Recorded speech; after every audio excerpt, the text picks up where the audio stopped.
Wa mawhai o na awina atu o le polokalame a le au auli mafufunga mua. Ona o le lango malosi a le Galaxy Childcare. Vili mai loa le o lua tasi o valutolu. Lua fitu, lua iwa fitu. E resitala aila walo. Se fulu male iwa me duta wa tēne le se fulu male lua i le riva o la oli maha tango whine o la so for reile.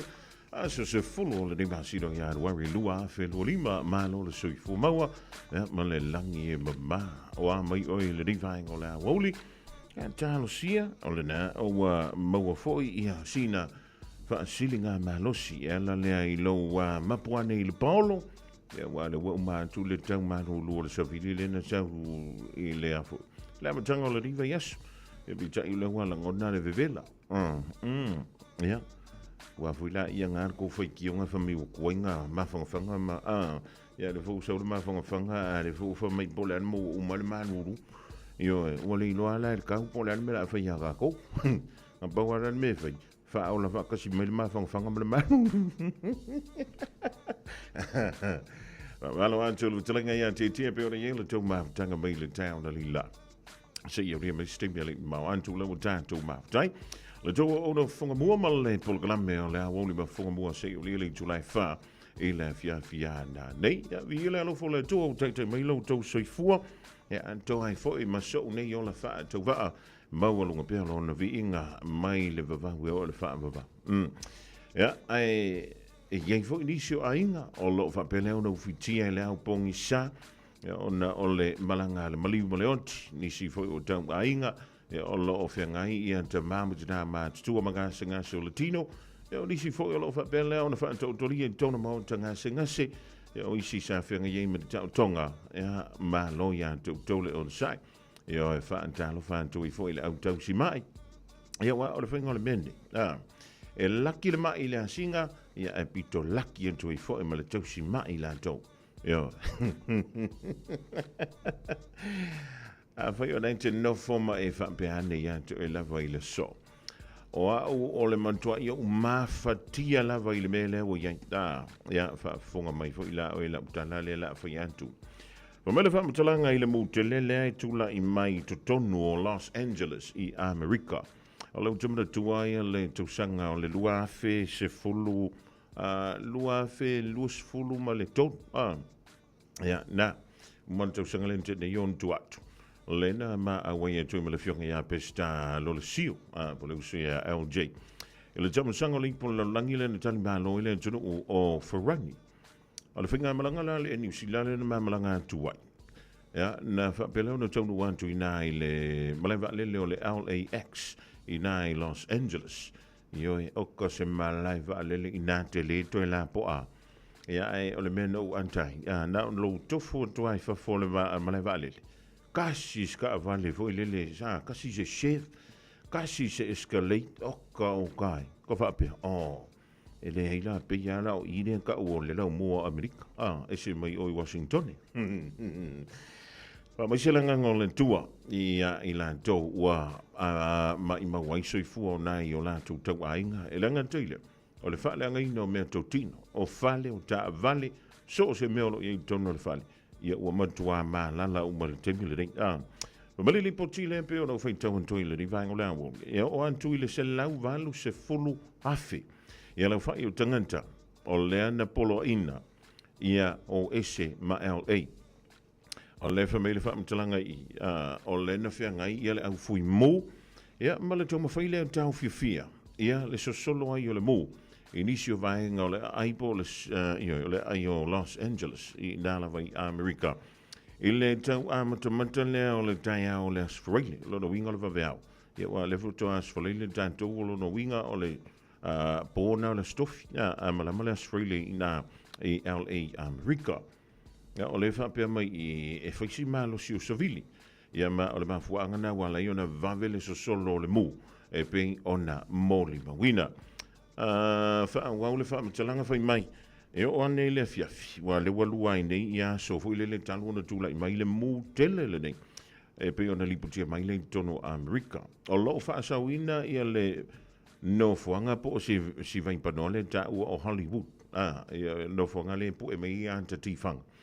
O lono winga ia foi la te mi tau mo to ia ta tifang langa o le ke le aka ko ki fanga ye fanga solo fu ta to i le vai tau i le talo le tau o lo o fa i lo ane ai o lo fa pe mai ai e ono ye se ava no e ono tau mpe mai ai pe to ala savili ia e se yanga ia tu le fui mu ma au la ve ai so so ni ia ilan to ye nga pa tia ia ma ua mali liu ai foi ni i i le tala la tamai to lima na mali liu ia mai ni si upi tunu mai le Pacific Coast ia o antuina i Pasadena ia mai e afe ma afe tangata ia o le wutu ua o lantu mauta ma o lantu lawa Santa Monica Mountains aluan tua ina e fa solo tua isi pitunu ia o pitunu una le matua mafatia lava ia e pe ona lipu te mai le TV tasi i tala mai o i Amerika i le so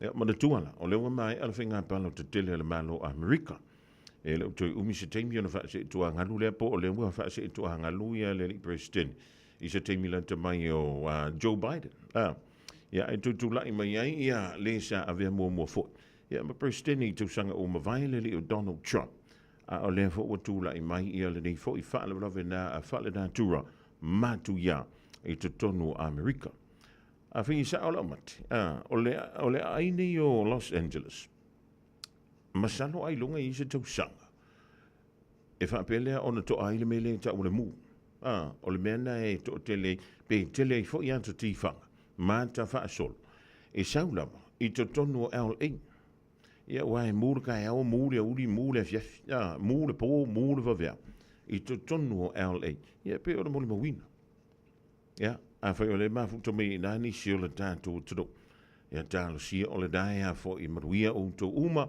ia ele o a faina se sui fua ia a fo wa faina to i mea to tino ia o mea nga ia koe maua a o le sui fua ma le ona mai le li i li e kasia o le me foi na le te misi alo fai lava e si o te mai a anko so hano o le mele o iai ia o te le lopo tanto mafuta i nei i au kilani ia po lai po e anta le maumanga ia po lunga o le vasa ia po lunga o le vantetea ia pa wale mele o teilo ua matua o toi foi melo na malosi peina tau moa tu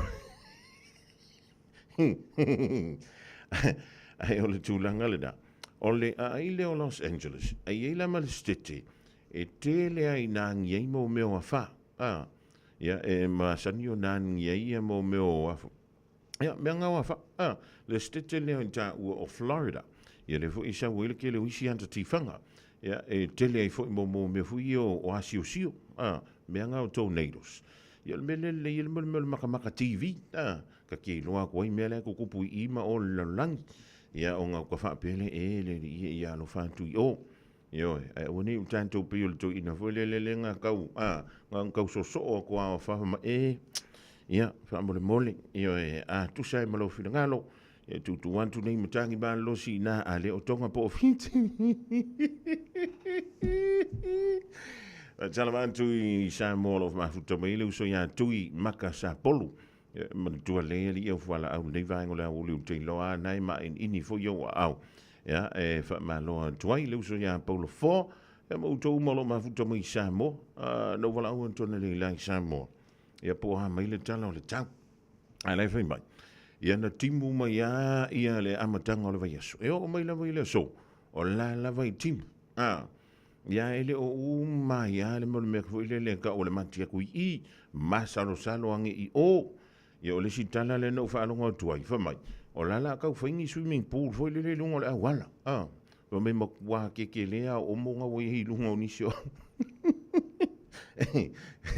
o ko inga asongi e mo kwa le a nga lo ko sa va ko sa pe ke sa va malo fa manu lunga le wala i samo ia o la man ia foi le wala fo la si le vai vai e ke ia le masau mo le ka vale ai pasasa le o mo ave lo kai ia fe no na pe o fu liu dire ke fai ai fa pe na o pai pa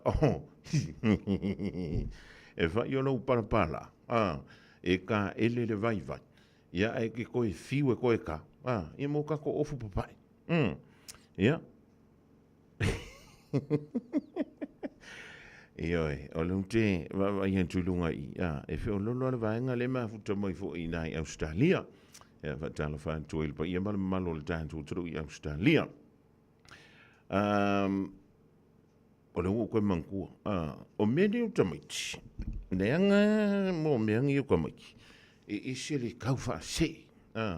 Io, te se le kau wha se ma le kau wha pele. O le afo, o le ala sona, fia stofi. O le afia fia la so lulu na ua umana te e maitua le mantu toi. Na utala noa i se tasi o le whana. O le winti ala lea. Ai pe o le sifi lea o le mako ai. Ua le la vā la iski. Ua le la vā ngofu i le whana. Fa mai loa lea o le whainga o lang campaign ia. Fa mai, ari te. Wak ia, si whai, ia oe. Ma i se me ke mangao. Au le lai ki o le kangako. Fa mai, e i se me ke mangao. O wha apea, oi le ri ie. O le maka mai fo i campaign a lai kiki le ia kia. Wak ia, o le ale mea ngai ke. Fa mai, e ke pisi kai au. O ia i campaign a kaka ngā o le ongo kausanga. Ma kua malo losi o pe paranga. O wak, ngai ki lo le leia. O le whakoa au koma man. Pa mai yoe, yeah, but when you finish work.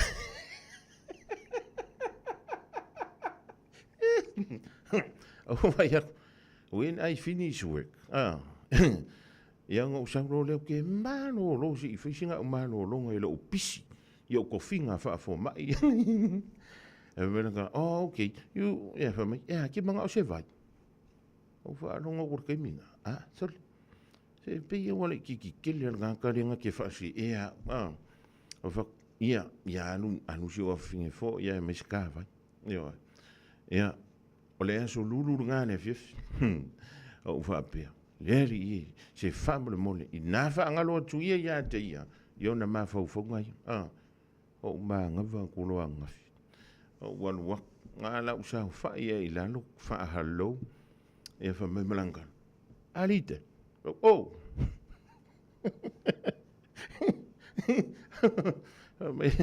me le fingo langa o ngai ke malos le lava ki ngale ulu ki ngale vai ma le la waloi mai o la me ki ai ka fe o la me ki ai le fa ya ko la ukala ka ilo ye si ongo ka usanga po se lima ka usanga le ma ko wa ya ongo ka usanga le oka ke le ro po fe me le o me nga me ye ya ki ya o fa ko la ia si ya wa buia ti ya wa buia po la nga me nga ko ngor se fe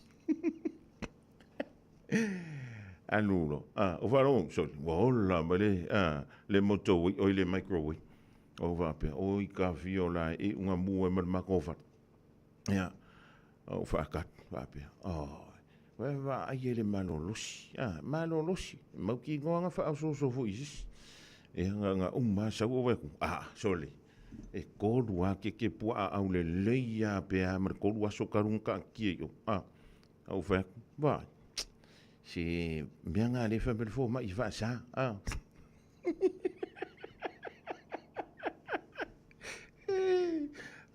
o le mianga le fa per fo ma I va sa ma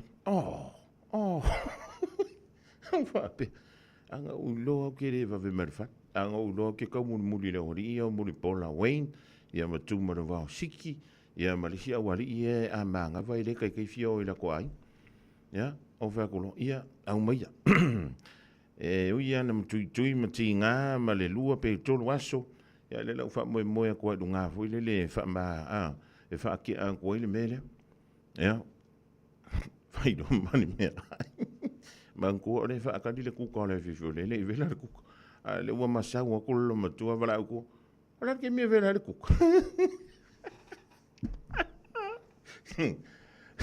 o fa longa kunga anga le va ver ko yang I mai ko ia longo e le o longa fa mo le aso nafi ya fa ko ia fa le loku ai lo mer ke po o mer ke po fa mai e ma si fa mai e ma si me ke manga o fa ape la o lai le me o le ka fa se le fa ma la kiki ya o fa tu lo le ai fa ka ke le fa me ai ya nga umar nga fa mai kaoro.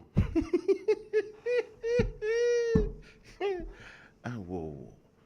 Kini malo losio pepa o mengi o ka maki. Ia le lei. Ki nganga le la valu ka male isanga kupe. Ai sa uia ka au. Ia. Le wingo la utala. Ma ai tanto le tu titi fo i toi fo i le whanau i le aonga. A whai e le i maua so wawa no e le i maua se teng. E te alo e whaantan whao isi au whanau au a tolu wha alawe lavena u whai lima wa singa fitu au mali. O lau fisili e toi. O a whia ea. E whaawa no e lau taimi mwha anu e lau sele. Se i whaantan whao e lau whanau. Ianga? Ia ola lo marka vale o ia whai foli iska e wuska lo kunga si kau ki ula vela ka ka ya lulo man maso ma ko lo ile manuka e mako makio kula i ore melenga manga ola ki kire makio i o we ku ko so piki a sofanga ula foi me ko o va o ki man me i vale ya o le timida ile fia fiwa telima ya wa ka pungil fale le fik o va kano si e ona le e continental fale ma ko fu ko ngo fano ile ai la wo sa o ile le makke je wa fin e runga ye ka ai mo ko yo mo e sa o runga ngo ia ma antulo ma runga ai wa inga ko soli pe o ma se fanga o se ko ngare ve ko o le winga la uta kasi ala wa ia o we ko o le jersey foi le matematon le la i mai te male pito mai o ula le o ku mo fa wa afu foi la o ila ula nga fa ko nga le la fa ya ku ya o se ka u ma o ko la ma lo au pito fa mel ka las ka sko inga le fa mai toli ma ro le jo fu ari fo nga mo fa si ai lo nga ri ke si la fia ri o le wo le vanga o mai ri la ula nga ri fa fo yo ri ya le ko stop right here. Ia, o vekula la, ia ma lor so i fua ma le rangi mama. Ua, ola le mea ua. Fa ele le ai or ko ingai. Ai va melen tala so ta mai la faitele. E pe o le ele aso fa na le o sio na grandson le na fai dai ma ka le aso. Fa ia, le fo ma ko mai ma ko mai. Fa o se fa ko ngunga le mai lo pule le ua e a fio mai.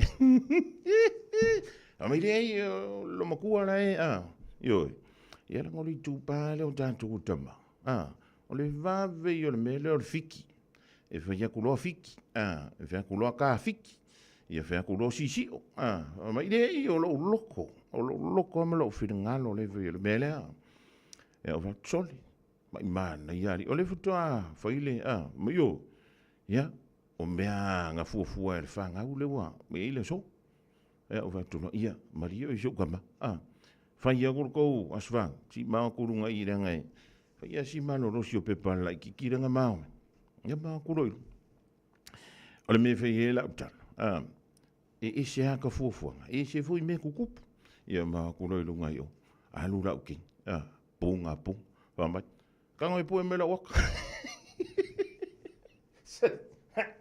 ai runga la ki kira o makai me re fe me nga me umang va mai po e me malo video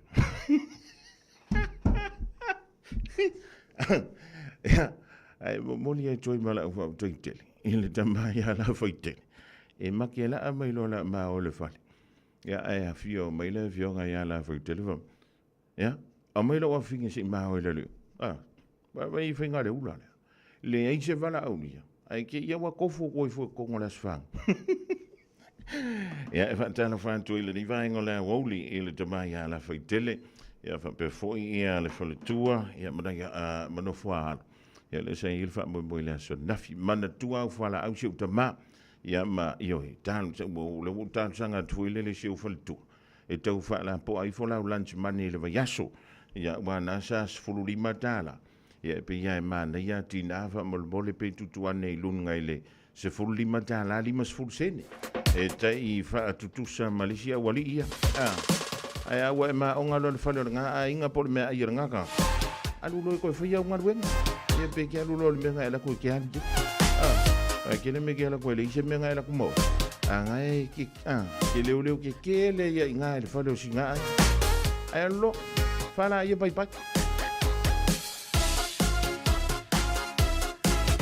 When the sun shines on the mountains and the night is on the run, it's a new day, it's a new way, and I fly up to the sun. I can feel the morning sunlight, I can smell the new moon hay, I can hear God's voices calling on my golden skyline way. Una paloma blanca, I'm just a bird in the sky. Una paloma blanca, over the mountains I fly. No one can take my freedom away. Once I had my share of losing, once they locked me on a chain. Yes, they tried to break my power, but still can't feel the pain. Una paloma blanca, I'm just a bird in the sky. Una paloma blanca, over the mountains to fly. Yes, no one can take my freedom away. Yes, no one can take my freedom away.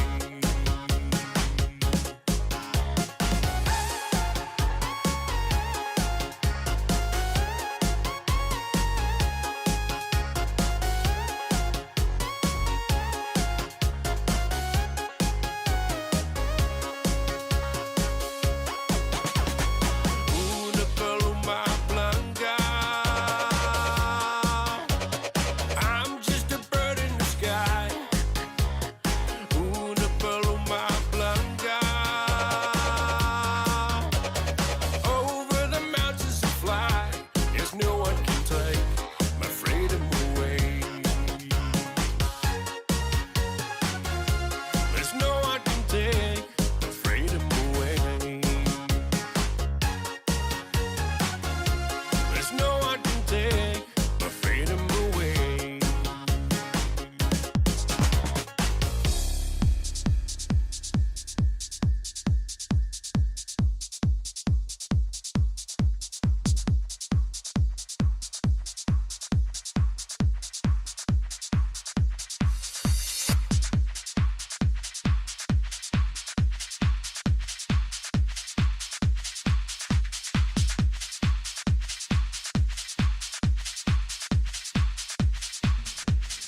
Ole siu fungamali ina Mr. Cowboy bolo sunga ya Sam Chukun. Una paloma blanca.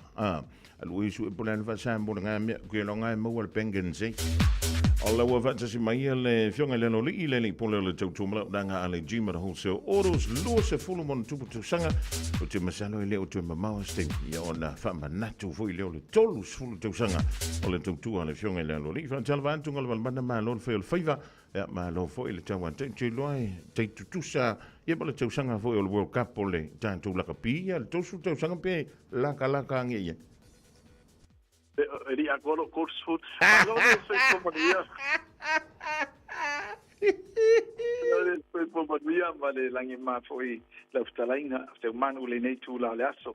Ia sa ela vale manatu ole fiunga ya taito le stra uma tunela na pese ya nine way ftalaio ole uso ya il kaupo ia ai kem salonga pese loko le ia taito ia nei tu la fa felo ai foi fa talo fatu sa molo watu no pele ilava man falo alo au na tofi le tu so spata pai taulanga na eu tatu tamama tina matu au sinsina le tunu tapua inga foli nei vai aso atoa fa tai tele ia ele nga tele pa ia malu fa le malo ia lunga la tele tonu fa fenga venga mai so tai mineo pa nga malo longa ia la to lo mo lunch ia ma umse manu ia lo tatalia tu pe po isi se nga le mai ai malo le so ko maria se man Wa tantou tu i filo i fo i le si uyo ngā luenga ale to te le malo le turu.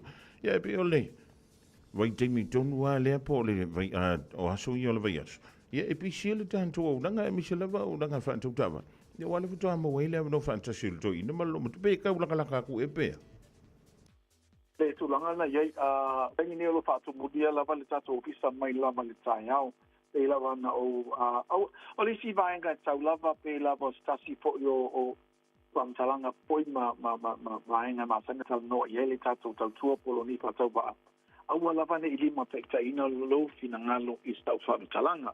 O lo mori mau lava i lato lo a fea le tato o nanga mantua wa yaso nei tasi nea wa yaso e whaale pisi au nanga ia mwhalta vale wa fo wato e taliu tangata e tāpena ia il pa ia mali mamalu tāpena ia le ngata ili po inga wenga ia o to e sauniu ni fo i alum whanau ia o nga ai ba ia le anga le peo le tato o nanga ile tato atunu il tato o nanga e ala le ile tūlanga le pisi o lo ia ile nei wa yaso a mata o le tausanga mai lava tai au nei foi len so au raile tasi foi tu sama le lato se leni lima afe le lato tupe lena mawaina le lato whataunga lato hai so lo whapenane malanga i Samoa ia whamanui tele le li i to whainga malanga ia tato whaaptia mai tato tu e wheloai ia ai o le vaenga na o le a lava le so soani o lo e mana o mia lava na tato ngā lulue anga iai ia e wha moe lava me umai leli ia wai leisi se o isi to mai po se boni lava foi na fitalai nga se o manu loa mwhale le vaina le tautua pe ua ato toa iai se ata mai po se le se tūlanga o le iloa uma ngā luenga me mea ekstau on whai a onga lava ia so uma a o le li i lava lo o tapasa ia tato pufuanga ma tato ngā luenga o leo sa valia nei malusu lima tausanga le tautua ia le ngata ilea o vaenga masani lava pe ona ia au sina o le atu numa a le au whenga renga pa ia le atua o lo lato no futalo me lato fui lo fa o mai lato whainga a lo faanga o lato lo faanga ma lato tapua inga foi e ale nei au onanga whatau wa e momoli ai le whaftai wa le wapa ia i laustau noanga vaenga le tato tautua pe lava lisi mele o te o se dua tu of talinga se manu o oi lava le fatupu anatu i tu langa lava ya tato promotions ro fa wa pe tato promotions le foi na ta amataina mai tau sanga ma bai tolua feta lai lalo ya ingam tu tunga fa pitoa ta wal fa malama o yai tu fa ta singa ai ta lafu manisi vaenga o ye foi tato discounts ia ai le o tuli mata ia lava po tau a lo fa pe na fa mautu ai lava le na mau o lungo le tato tau o whamalama. Tō tele la tō lo silafia, e ngata le tūlanga lo maua le pau le tau le tāpale, a o lo toi maua ma le soswani tūlanga tau se leni.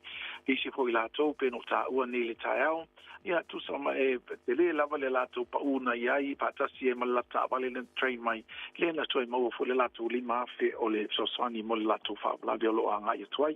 Nā vaenga uma, lava na fala ulo ma fa mata tala ma tala i lunga o tato fa tanoanga ina ia manino ma mala le tunu to nga benga lo fa lava i le ba feloi mana to fo el pule no lo pule ala va ta ma fa na fe o yelo finangalo ia mala so e tau fa no i po i fa no ia au le tato fa i unga i fa lava i oi mau o fe o yelo finangalo o ti tau ma fa lava ina ia fa maliina ele fa pela ia fa maliina le tu tasi ai le ai ia o rua lava mali le fo o le finance i le tupe o lo fa penana approve mai tu langa tau finance o le vaenga mo mua tau na sila fia e fa mo ye ia finance o le tala anga le o lo swafa o le tupe maua paso ina o le tupe maua le fa penana le tala anga o lau bank statement o vaenga umana i sila il finance ina i fa fai mo fie o na maua se tali vabe mo oi a o nisi foi vaenga e ala toina maua le tali o na o lele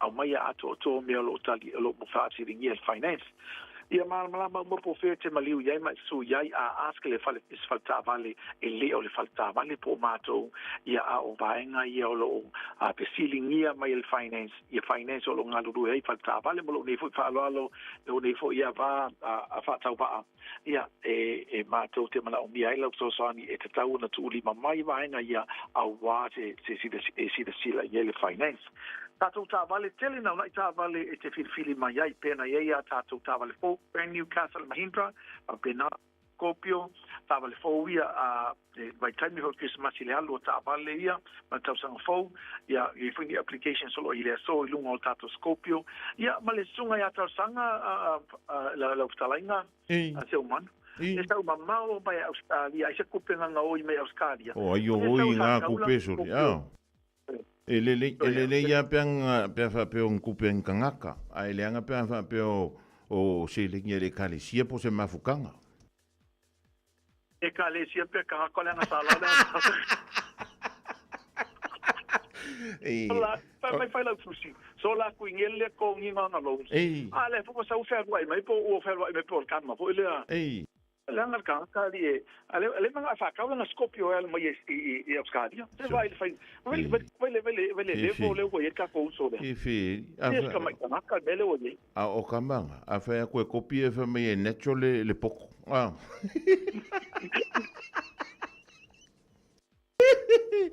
pa wale mia va ipe le lope e umalonga lukarango ai kukua kolo ma le official leo ia wa ke le anga ai kala fule ko ia nga sola i Oscari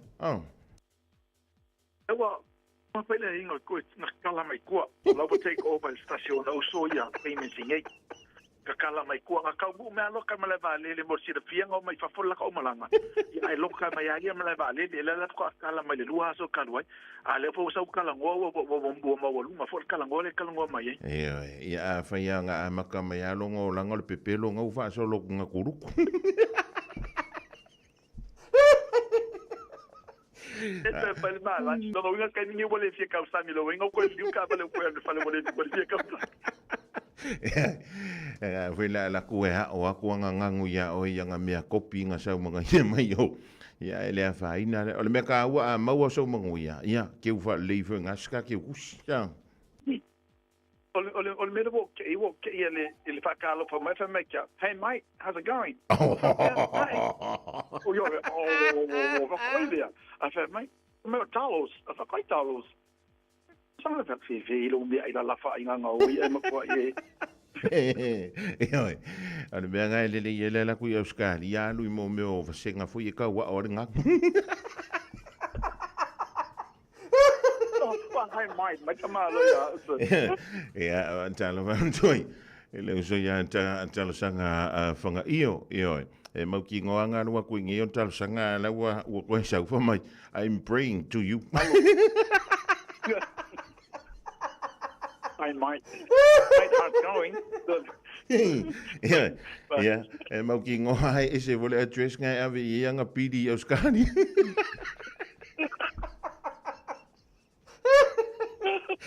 Awoi ya lele ya alo fakile ku ye si o kali ipe alo ku nga ya we ya wa mau ki ngo fa ke le lang ayo yu nga ya mai kia kalu yo o le karati nga si nga lo ma ko si bakiva ya paula me ya vai fa le si fa nga pe ko lunch ngi de out ya umalonga ku fa le yenka ka di makala e pasi se fa o lo que se vai escupe aos caria ale ai lo ka kuro lungo fai so le tu lo fa ala tu na ngo fai so ka classroom na lo so fai de sai ngale fa le ngala ba ai oh he's got the pure so lo officer o le whainga ngai whai e ka manga. Ua he, e kūro e runga wha mai te ua ruakua i e mau ki ngoe whako wha mai i runga le vale. Ja, mahalo le sua, mahalo le soa. E i se si vainga tāua e fia sao do yelo fionga le aloli il ni ya wood. Ei papai tele la vela telainga mo foi sina ata mai se foi le fa pomanga si o tato tunu au sina da tunu pe la tu langa na moni mai la la to fatai e mo ko ma venga le aso pe mo le ata ma vainga fa pena papai tua se Manuel se what for le tato radio Samoa mai la tai au le tato team le malu tai au I to fa fine se yo tu la foi le auta fa le fiafi ia malo la foi le tua malo le nga lui ai fa time mo le bono le nei tu la sa mo le tu pele na mia la so sani mal ta nanga falta vale le chimana pala o mai le lua fitu o fa o lua fitu o fa o lua fitu o bal se la chimana mi tasi o bal se la fa no lua tasi le tato telefoni bal au fu tu atusi lua valu Atkinson Avenue, lusul valu Atkinson Avenue, tun mantonu lava Princess Street ma Atkinson Avenue, fasanga nga ile pampensini il seed, se tasi po tamali sa moa le fionga ya to le foa, la na pampensini ya ma le Perfect King lesi tu wala ya lesi tu wala o lo ila tau tua fatau pa al tama whanau. Anga leile tu e fofanga matiuti le nei fo ya weekend le talai na manu fa pe le tatu team ya le ngata ile sa moa le fafonga le nei tu la ya fola ile li to se fata fai taulanga to vini ole afenga ye fo ile sapati ya va pena fo ile tulanga ole ya au talimisa au fai pese mai fa pena alo fa faiva manuia tele nei weekend pa soifoia soifo me manuia le jonga le loli le pula le tautonga le unanga le jima ho se oro se pe ore fa funga GA e se ile nei so sa manu o nai fa lava ya ala to finga melofa pe ore se wai e mai le no to mai le to sanga le sei ma vai today so no mi ruto ntalo link to line tasi e fa funga se tonga o tala i vai fru la ngana sa moa so pe mai le sunga ya se yuli o malau leifi Alova Samoa, waule ne yo kasfuti alu, awal suwi ya ngila waule kio. Eva mai ina se fudu lima iva kolu, Radio Samoa, bevela A whaialo sa ili se a onga a matsa molo walu. Aua loe te toi popole, o le Galaxy Childcare, e tele ona la lai au kilani i saute. E toa tele whai a o ngā ngawaa, o le a o ina le whānau, e ia inga whapitoa pe a le sitala lo walo. Tolus fulu i tū la, free. A vanoa le vēna le a onga mo whemalanga inga le whānau, free. Maua mea aia le whānau, free. E ia inga whapitoa, mo nisi whamatalanga, whaafso tai le o lua tasi, o valu tolu, lua fitu, lua iwa fitu. Tala falava Samoa o foi nei o eni ma le tatou whale tā wale la wiloa o le Car for You. A whai lava ta sa ili sa tā wale, le aise lai sene pe maua le lai sene a o e whainga luenga tū mau, ma le leilo suafa. Whaingo fia lava le Car for You na fsoswani mo oe, maua le tatou cashback pe a mana mia le fsoswani. Talofa lava Samoa o a whaile nei o lofa, awa nei ngalo le tatou Facebook page le Car for You, pe te su mai le matoto atu si tolu se lao Kreisau Front Manrewa, pe faso tai mai le mato telefoni, ova se lao lolo a fitu whaiva na walu, pa fisili mo en po alofa. So faso I fua. Talofa o lau ingo e mele palamo o lau ngaluenga o le sa I le awala ma faufautua I tūlanga tau mo kesi e owa le luas fulfale tupe o mātou ngā lulua I le taiminei a fia whaatau sau fale pe whaale leilo maota pe tuu whaatasi ai tā lafu pe whaatala nofo I tūlanga o lau mo kesi I le taiminei pala au mai loa au le telefoni o le olua fitu, valu tolu fitu, valu wha, valu o po o li emeli@loanmarket.co.nz o le tutongi o lea au onanga o loo kawa umai whale tupe o loo mātou ngā lue e fuli ai mo oe pala au mai loa au le telefoni olua fitu, valu tolu fitu, valu wha, valu o. Radio Samoa. Taslima Ivatolu. Amo.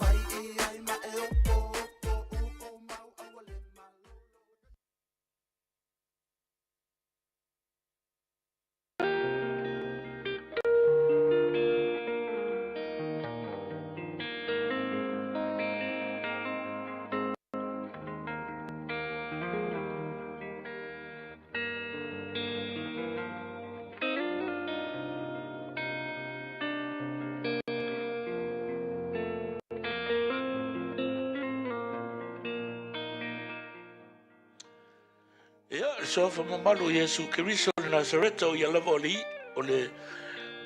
le faola o le ao o le kalesia o ia foi o le tātou tupu io le o toi moele nei manua e whaopopo atu I foi se isi whaopoponga o le tātou por kalame o le lui tau mo oe e via vai tau ina lale ke nese tolu alona whai upo se furu mai tala ke nese tolu alona whai upo se furu no au whalongo atu I lau sipo fonga I le whatoanga ona o fefe ai lea a wawa o le lava ona o lafi ai lea I was afraid and hid from you mai no whalongo atu I lau lau sipo fonga ona o fefe ai lea o le kaimi mua lea walango ngai le leo ar kangaka mai ke nese mua lua o re kolu uma fai me uma. Ale kai mile fa ko ala ngonga ile leo. This was the first time ever wa whaalungo ingai wa yeile leo o ka ngaka wa kaukala mai. Kaukala mai lungo lea o le fefe. O ai lava le haka mai. O ai le ka ngaka e pei o le alalonga kingo le malo. O ai fai mai e lunga ka mao a inga e moi aulo alunga e aulo e afu i aulo. E iei al mele o le fefe. Because fear is just one part of life. O le ngā kula. Me kau kupe, health, ka maainga, soifua malolongi inga, career, kulanga i meo le marriage, o meo kau i vinga, ma kau singionga le o langa ni, o ele maliu, le oki. La hawhai mai kala la apostolo o le ala i le manuia o le oki. Ai kau ke fefe ia. A o le mela le manao ia challenge malu i lo loto. It is faith in God that strengthens your heart. O lo fatua tua i le tua, e wha maro sia oe, e ke aile fefe. O e wa inga ngā kaukala mai a tangata i le tua, kaukala mai fefe. Ma fua isia, la ngai laua ngai loa i ele me wasese. A iei se me wasese, a ua ke fefe, a e alu ilu mo le tua. Fako ese, fa maua lalo, e fa pe ngā fo i le vao e ma le se uso, le vao e ma le pule o le kampangi, po le whala po konga, po le makanga luenga, po le whaife au, mai tu tusa umatatou, e ia kai mi kako ke whaale kongo e, ona ta tau lea, no tātou wha maua lalo, leisi, ma maua le roto wha mangano, ia anga le mai le tua ia te ole ne aso, awa ke whewhe, aia mo le lok wha mangalo, ma le lok mauralo, ma ia wha tupu ina lo wha tua i le tua, e ki ngei ai le whewhe, ona le soa fo Yesu, amene.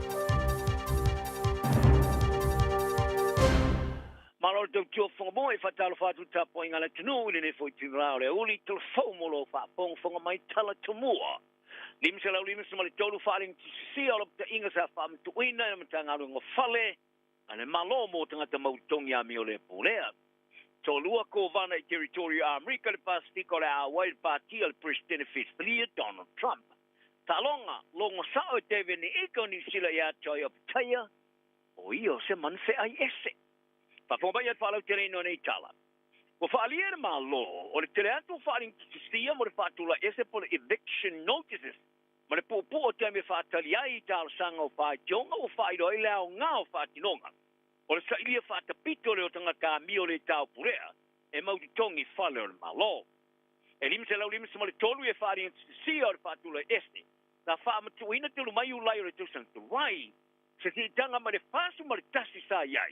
Ile temi fa pel teu sanga matu mai nei faring sia o le valsi mal teu paseno ni faring sia mo e fa matuina se fulu ona pasene o faring sia no lua ai lua pasene o fa alinga no tolu ma fa muta di ai lo le temi to no fo ia faler malo o le rimin sta faler malo Chris Bishop o i falia o le ngai o inga sa fatino le malo ia mato le lua fe male rufu fa o le sailia fata pito le o tangata mauti tongi ele ni ami o pulea. Wow, ngā.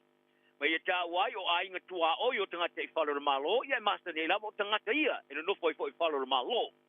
Ua fiu ia mi onga le tau pulea tangata i ta Filistau no ai. Ia wano le o maua, e no nofo i whale fata pina ele au ki tongi na ponga. Ma fola ai loa e min star, ua lava lea tu ua wanoa, ma fata tonu ina ai loa le ofista. E whaatino ni whaatino ngā whewheu e wawai ei tangata mautongi whātālua.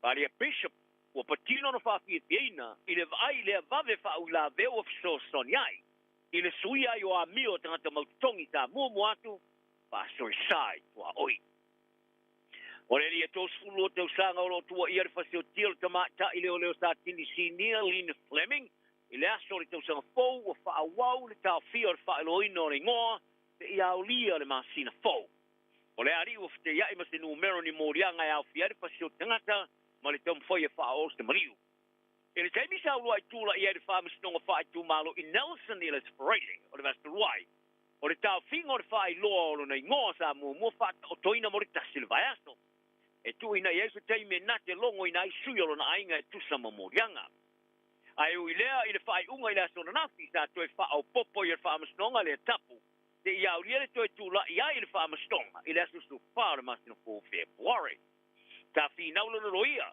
o le fa'ailoina o le igoa e fa'aonoa'afia ai le aiā le ali'i ma se fa'amasinoga fou a ma se fa'amasinoga fea o lea fa'ai'uga ua faia aosauni atu le ai o Nelson fa'amavae atu le tamaʻitaʻi leoleo sa tinisinia i le sauniga o le faleloasiga e faia i le stofi o le vasafou i le nofoaga a le Trafalgar Center o leoleo ma i isi tumālo e auina atu e fa'atino galuega i le a'ai ae fa'ataga ai leoleo o le loto e fale fa'atete atu i le sauniga o le faleloasiga o fu'a o le tagavai o New Zealand o le asisina fa'avaelua i le atunuu aoao i le stofi e amana ia ai le tautua a lea tamaʻitaʻi leoleo sa tinisinia I foi numero le tu mau o le vaenga o le saunga le mu I le vai I New Zealand Water Safety New Zealand. Wa whaelo ai le tausanga lua fe mare rufu wha. E se furu malu soi fua sa whanua I whaarawlave I lunga o le sami mawai. O le vaenga pui pui aranga te whare Coast Guard New Zealand sa la tu whaalia. O le se furu male ono ma le se furu male valu I la tu sa whana soi fua. E le o fuina ni o whaoa. Whaalia le sui so upo le Coast Guard New Zealand. O le asu male ono soi fu e whaore ma whana whastau ina peana whapea. E o fuina, ia o fu whaola. Ta wai o no le vai tau o aso malo lo. O le atu o tele tanga te tiro isi no whanga fōu e whangongo tai e peta e le ai. O le mele e tau o tele ai le mawhau whau le lei tūlanga e iai nui no whanga. E patino le runga sami. O mai tau ina e Coast Guard New Zealand. O ni tūlanga I le masani au nā li mai iniso si o mianga e whaono mawhai.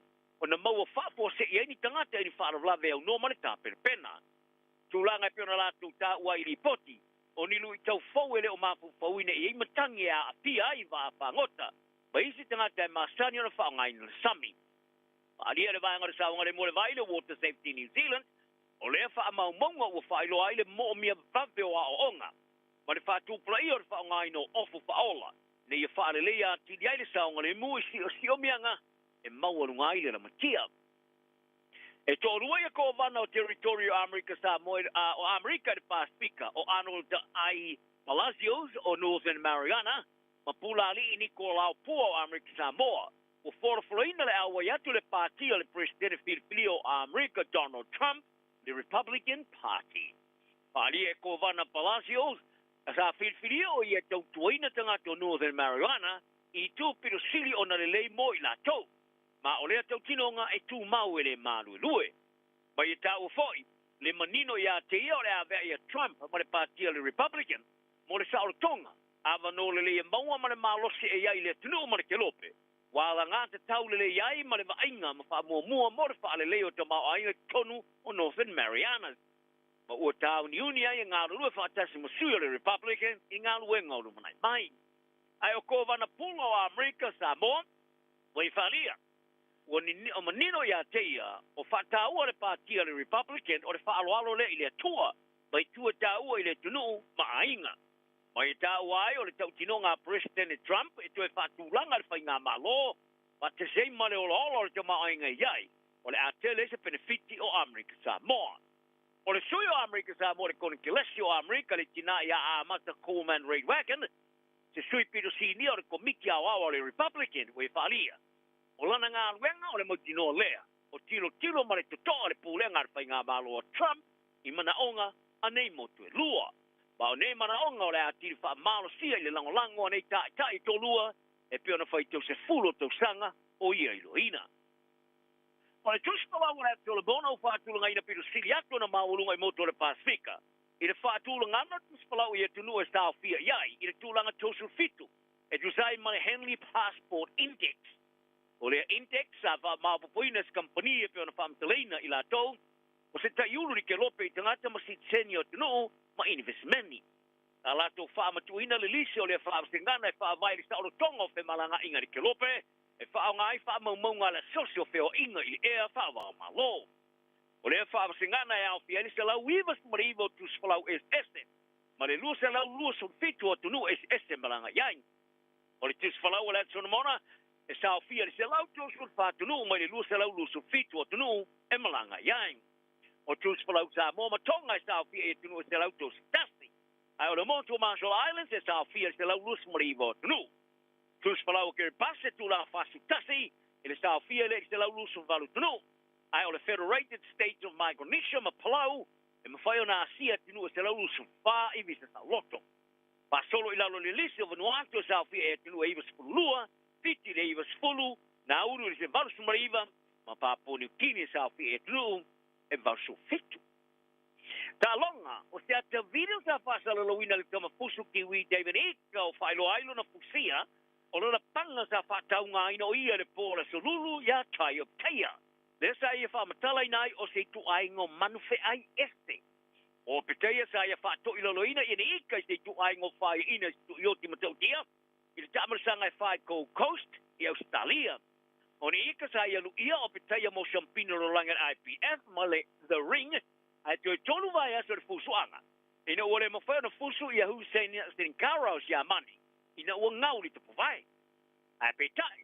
Sa ta tia fo i lunga le tapulengi le tamarsanga e wha ina ua mau teia le solo ngā tui maro lose o peteia. I le no whanga le Convention Center i Broad Beach. Le sa la nga ai popolenga i luna ola malo loina, ma ilana tuli manu ma le vaengo fo mai. O peteia o ilo tele e se tama stawa tele na toi, ma whatu langa i nai o le tama fusu pitu sili atu le ona lele i le rangi, i le au panga le cruiserweight. O ni ika sili ma le 5 minuto o li o ina lana tuli manu a o sia tia fo mai, o ne ona matau tia tele o tui o peteia sa la veai. Ai le tu lava i lunga, mun muliane matu uai le maia, ai sa iai lava ni popolenga o tangata. I bet you lana the videos I pasala la wina lungo penga just inga Instagram. Ta failo ai se tala lele. A o ye te tono le potu studio pe taya mala na mainga. Sina taimi mun muliani le po ina o mai ale fusuanga. Ta va ai le tau fai feo fo fai o fa tai le ba o pe taya manika e tu sa mare fusuanga ma fusiai. Ma fa longo ina le fai ni inka ya o pe taya pe pasta moina fa pe. O oyo se tu ai ngo manu fe ai este uso. You are different kind of beast, bro. Ai le tala noanga mana tu stala no mai fuslanga. Ta fari ai o peteia o ni ika se tama fusulele tele. Mai lona manatu. E na tele o mawaina se taulele e tangata. E tala fenga yai. O tua ia ia le o black ile alo fio le ta alo male alo kapia Springboks Africa stauta ile malai Eden Park. O le tamata alo mumwa engelani Andy Good. Wa whana sana pūlu whana i lo blacks ma le lātu matatia. O le ai o leo se whae ina o iei nei i le malaya lau loa i au kilani. Tala no aile whaatala tala no anga le rugby pod, sa tua ia e good i le peuli i le au fia ma le loa. I le taa alo le mali siampini o le rangi i le malaya au kilani. Le le i toi manu malo i lava se au la kapifa vau malo tunu mai le afte i talau i was wha. Tanu mai le ruapsa ma le tonu ele i toi taa alo lava le o Black Africa i staute i Eden Park. Ai ola tani malo nei le talonga fai tōri o le tamarsanga le rugby championship. E biona whakali tali umane i aile so no setema. Ai sa wharia kudi le rugby pod. Na ia whalongo e whapea. I le mana nau yusi le ta alo mo le Springboks i Eden Park. Ma ia ta uai le tilo le te muri sa ta alo i au lani. I lona manatu. E whai alava le o black le whiriwhiringa le au e lato te fia ta alo i ai. O fea ta alo ai. Ai o a fea whao i ta alo ai. Ma stay mo mo le se vai te milbi o vala aulia ina le Springboks ta aloai i Park. O le tama e whaalua na manu malo ni tama le sanga ta poro mamau golf ali le Masters ya Papa Watson. O ia manao e va ayo whaia le vai o le tama le sanga whai au ali le Liver Golf Tour i le Ellen Silla. Pari e Watson i le vai ango tala le tivitasi. E manao i le tama le sanga whaia New Silla. Ma le ta alonga ta poro mamau e le o amana i tele le tunu. E tele malai ta polo mata ngo fia mfale tani malo. O Watson e la te mai nei sa ia staini ai, te tasu tangata ta polo maulunga ini sila nei Ben Campbell, i lana vaenga ta polo ale Range Goat Team. O Campbell o Queenstown, o wha mawina le wha fitu na fia i le toa se pulu pito i lunga le ta marasanga le Asia Tour o le wafe mararupopa, ma avea matamata alo wha leo leo le ta marasanga ale Live.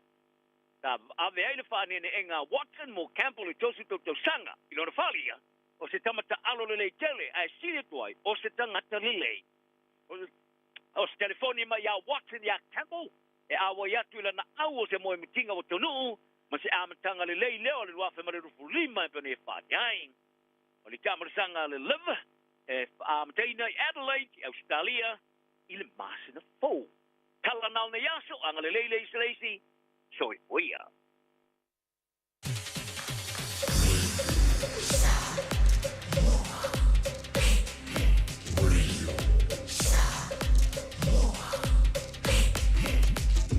Silingoi betul, amo.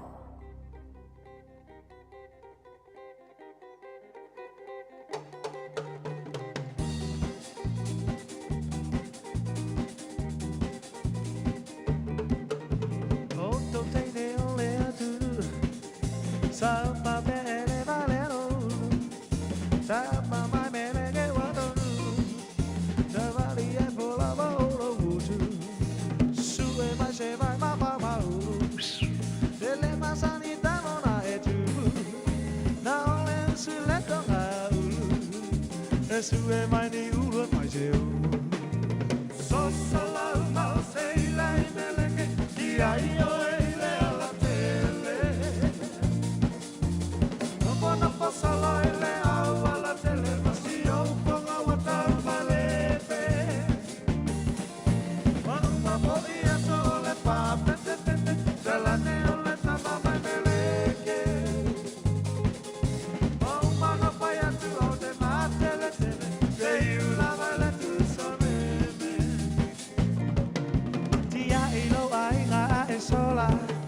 sola na poi sata buala e a se ma pa ala talata ile pai toto a ole a sala savali vali solo ile ala e o se tene male taula a te le lo ai na lava e mama lo tu malo alla pana so sola ma se ile mele che di ai o ile ala tele no posso la ele alla tele ma si io pongo a guardare malete o una podia sole pa dalla neon tama mai meleke o una no poi a tu o te parte le tele e una vale tu sa meme so sola una tele i meleke di io ele alla tele no posso la ile alla tele ma si io pongo a guardare malete una podia sole pa dalla neon tama mai meleke uma no poi a tu te batte sei una vale tu sa meme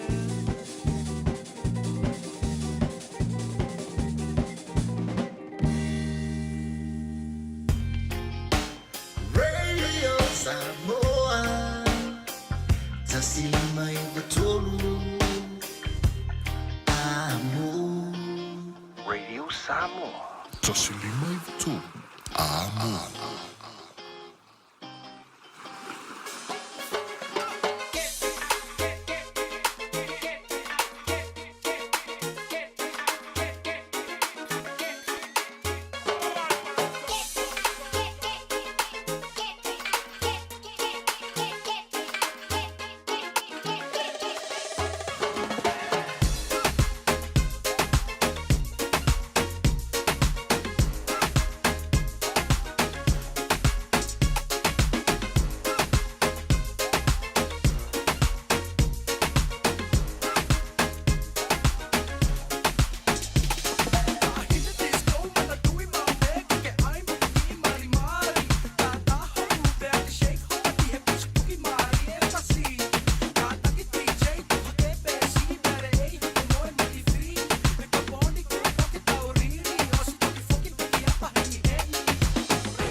Fianga sui filo yo le vai ngole amuli vai toi fo por kala me fanga solo le radio Samoa tasi lima I tolu amo ina o lusful tasi bidu tu ja ni le tula e tasi ya le madan tu no in tu no ma le sa le mu I le to fale fanga wenga pisinisi company e po toi fo you tu ya inga le mana vai nga wenga I le ne so for rain le malade fo I va yaso malo le au solo malo le sila ya malo vele ai lifi ma lo antu ya Marietta UB36 mo to mole ma futu mai lunga o le tatu to le penga te fa I langi ya o le tali estasio tatu fatalanga I le nei fo ya woli ya ma se te si fo to ma unanga ya wala le longa puili o lo to pa ia ma lo o to ma malu fa te antu ya se uli mo la le fi mo tatu tala pe o le fa fonga tu ya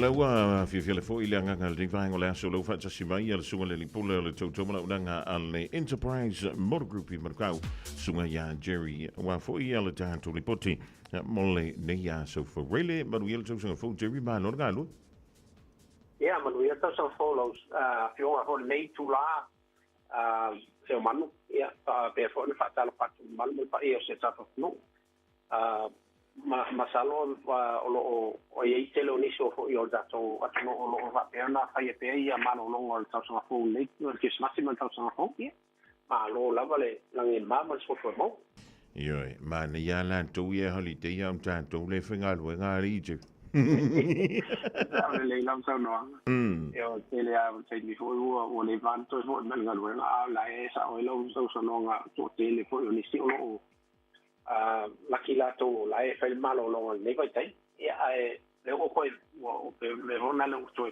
actually no more me yo ya ma sa no le vai so asa u antu ya la o to yo le antu fo tanto to nga pisi fo le tau o le makua polo ka ya mala wala e mal to sa ya mo to fo ya to fa na la nga ya le tek ya mo ya le pisket ya o delo ona wa amatana nga so lo to le malu le tu wala sa dingo ta vale mo le ni fo to so fo pe Ia fastai vol subsidia tulanga fo le ia se o manuia mo ia le tulanga fo le ta mano no ho ina ia so ho sa tu mai mo tu se ma se ma ta son fo le me masani la ale la fasa mai ta watu sa to tele la fo inicio o le mano ta so no sa fio mai pe e me se ala va na ia a fio mai fa fo le tulanga mai I fa fo to au kilati o le fa pe ai fa sta mo un te palanga mai fo ilungu nei to tele ni sino mai mai fa watu la o kilani fa o la to sale ele tulanga le ile masoya wa o le tulanga le o masoya ma tala mai la vana le squeeze ma tipo ya ma le fo ta fo na ta poli ya ma to le boxing day ya ma le aso na so o le ni wi na to tala la val masoya o mela na pe o le na le te vai atu sa tele falta vale na ta puli fo ile ya so ya le sa ma wa ma to fa ma nga fo I tulanga le no le sa ma to ta le ia o ani vanga o ta ye ni sui ngo mente pena ti le manule tuno ya wala bele no puili o ilanto ilanga to fo ile fa ngol de va yes tai la se manu ile ai o le tulanga masani la pa o me masani la vo la silfia o le malmole silfia o ta so no me masani a fa pe o ai so fo nga fo le e pa tu peina lo sa e su mai mai no mai se ne apta vale o le tulanga I me ta lo se te nei se manu fa ma pa tulanga o lo ai o lo ma fai ona a finance le mato finance da capitole le compagnie da CFS finance o le la enterprise po le si la compagnie o sono le vai le maco al gruppo le enterprise model group o lo finance ai ta vale mo tra poi o lo ia la to le sene New Zealand kama poi le o ni conditions I lunga ma tu lang ta pena ho ta le restricted ma le full license le se condition le ai Whapea ko i tangata o lo whainga ruenga i la tonga ruenga tu mau o la wea hoi le full time. Ma i la tonga o le benefits. Whama matulanga lea, o le benefits fo i lea o le pension ai, o whapea o le wa e li taia o le mawala o pension, o e toi whainga ruenga, o i la tonga lana o kei mai la mani financial pasilea matou. Ia mo i la tonga fo i o le pension. Ta ua tele le tulanga le temi nei le affordability foi le tangata ina ia leilo na tupe lo maua mai le tulanga le mo le fatu pai no lo sa o isi financial lo pai na matonga do fa si foi le tulanga le o mo la to lo ia la to learner's license ia po la to foi le lo ia la se sa mo lo pa te fa to no mai to no sa mo le pane le papel le fa to no mai le nei ala mo ia la to ngwenga fa to en faila matai ata no mai loa amatoro le vai asole ia lo pai fo na finance ma toto na to fa pena mo la to lo fa ale to mo la to ia suma ma tu la lo ia learner's license ia lo faila o na finance isti company o lo ma to ngalo go fa si mo la to tu la ngale tu la fo le mo la to lo fa pena su mai fa foto kilani manisi vai on New Zealand ia e mafaina e sulungo le website Enterprise e fai maila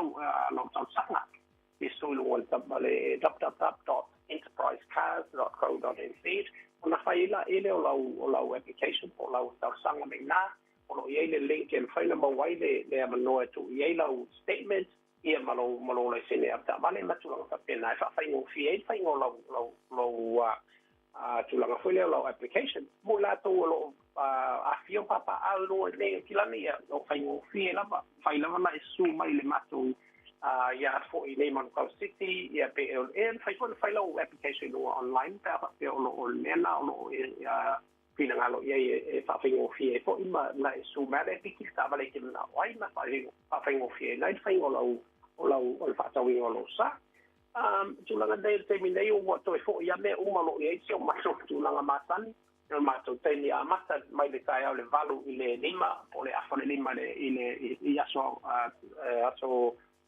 normal days po aso fatoa ma tulanga pena ale weekend o lo fa pena tala fo i lava le weekend le aso atoa i tau lava le uno le fiasi mo le tato tulanga fo i le tato tu se mo mai mato nei matsunga ya tau apo ia matsunga fo ia ko sofia le salo to fo manto in the tai au le na no tenga o le lima on fitu Great South Road i Manukau City lima on fitu Great South Road i Manukau City o lo faina mau mai mato matsunga tau papo ma lo afia le au ko sofia le ia po le mato telefoni masani vili mai ai o le telefoni vili fua o Barcelau lima o lua tolfa o Barcelau lima o lua tolfa le numero masani le vili mai ai ia o le tato tunu ai whaftai mo mato o no nei aso se manu dai lava mo le mato o no ma maniere tu e fa mo venga lo toi la fiona ni tu la leso e na fo le pasa sangue se tato tunu e so foi mai mai ja so foi o le sunga ya Jerry Kuhn o le totomlo dangana alle Enterprise mo group i Manukau piore fa funga ji te mo lunga o le lima fitu tolo Great South Road i Manurewa lima fitu tolo Great South Road i Manurewa ja wel au ye le numerna wel au voor oval sela wono tasiono fantasy valu oval sela onno tasiono fantasy valu e hele breaking news lo so much more il 10 minute be amale 2 minute tal wai ole o fa ilo at ja be amai and to fa so longa fa a pc nisi ne yo ja wala wala longa puili yo lo topa ia malo o to mabalu ile to tu mala udanga radio sa mo le polokala me ole woli mafonga bua Radio Samoa. Taslima ivatolu. Amo. A whaia lo sa ili se a onga a matsa molo walu. Aua loe te toi popoli o le Galaxy Childcare e tele o na la lai au kilani i saute. E toa tele whaia o ngā ngawaa o le a o ina le whānau e iaia inga whapitoa pe a le sitala lo walu. Tolus fulu i tū la, free. A vanoa le vēna le a onga mo whemalanga inga le whānau, free. Maua mea aia le whānau, free. E iaia inga whapitoa. Mo nisi whamatalanga, whaafso tai le o lua tasi, o valu tolu, lua fitu, lua iwa fitu. Matau te whaia ni fo aroi le aso lava e te whio mai ai i le Shine Dental, ai e iai inga whaapitoa. Matau te salia le Afterpay, Zip, Q Cards, whaapea wins quotes i le Shine Dental. E whaia fua whaatalanoanga mai le ACC i le Shine Dental. Le aise tongi mo whanau i le bao le se fululua i le se fuluwalu tusanga i le Shine Dental. Talanoa mai le tongi ina le whainga o nifo i whaunga ai le Zip, Smile Now, Pay Later. Le aise tului i le Shine Dental. A whio mai le 575 Great South Road, Manukau pe bala aule lua fitu ono fafa. Lua fitu ono fafa mo le Shine Dental. 24 hours a day, 7 days a week. Radio Samoa streaming live on www.radiosamoa.co.nz. O le Jamie Lunga le wansi o Radio Samoa le rivahinga le aso le wa lua miru te wa te le afo le tasi. Jamie ma sandi ne o le polokalame o le a reto le ola pitai. Ya o le wa tau awina le tanto ofisa nei ia le faa silanga o lo o fa pele ona awina mai ile ofisa le matanga luenga ale pale mia o le malo tuto tasi o Samoa o le a o tola lawinantu o le faa salalunga mai le taitai o le malo le fionga i le pale mia o le so le aso se fulu Januari lua felua lima ua faa muta lo ia le upu whaperetania terminate. Hai le tofinga o le fionga ia la auli, lewa tea polanta i fosi, o le minister o whaatoanga mawhainga whaiva. E le i le ilo iloina o le rima ta upu, talu o na wha iloa whaalawa i tele, mōlianga ua awhia i le fionga i le minisita. E peona o wha iloa i le vaiaso na te anei, o le whaamasinonga o le malu lea wha le tūla fono, e awa noa mo so se tangata sa moa e sa ili ai le ami o tonu. O le tūlanga tā la whiangai lea e ao o na whaanga solo ai le nei mata upu. Peitai, e iaia a whianga o le malo, ona o le tofinga wha minisi tā. O lo o a iaia i le wha vai o le malo tuto o tasi o sa moa, ala wha le tūla fono, e wha foi ai tofinga tā waloa o le pūlenga wha tonu. E whaapefo i ona whaatu langai ma au lape mo neito finga ina ia whaatu mauina pea le ami o sao, integrity, male tau le leia. Na sa usi le laulauina o le nei mata upu ma le fionga i le minister i le nei vaiaso ma whae lo manino iai filifilinga e lua mo ia e pei ona iaia i le mata upu tolu pui tolu, pui e, pui o. O le whaavai. O le filifilinga e whaamavai mai lona tofinga a toai ma le filifilinga e whaamutai lona tofinga. O le filifilinga e whaamavai mai le tofinga sa filifilia le fionga i le minisita. Ina ua whaatu lai ni morianga e whaasanga ia teia i le lua afe se fulu malefitu. A o avea ma minister o whaatoanga i le na vaitau.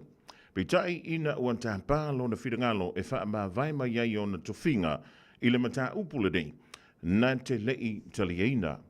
Ma i le iloina te toa o le nei mata upu ua taunu uai i lau whaai unga e whaamuta le tofinga o le minister o whaatoanga ma whainga whaiva e pei ona tau ave e le fionga i a la auli le watea polanta i fosi e tusai ma le mata upu tolu pui tolu pui e o le whaavai. E afuantu le whaamaluina o le nei whaai unga i le so, a so whawaile a so se fulu Januari, lua afe, lua lima.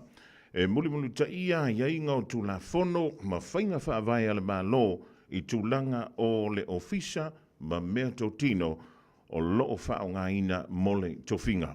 Le antunu ue, e iai tu aso e so la tātou whaulanga, Peitai, tātou te wha tua ina pēr le upua le tua, nā te le tuua, nā te le tu la fo ina i tātou.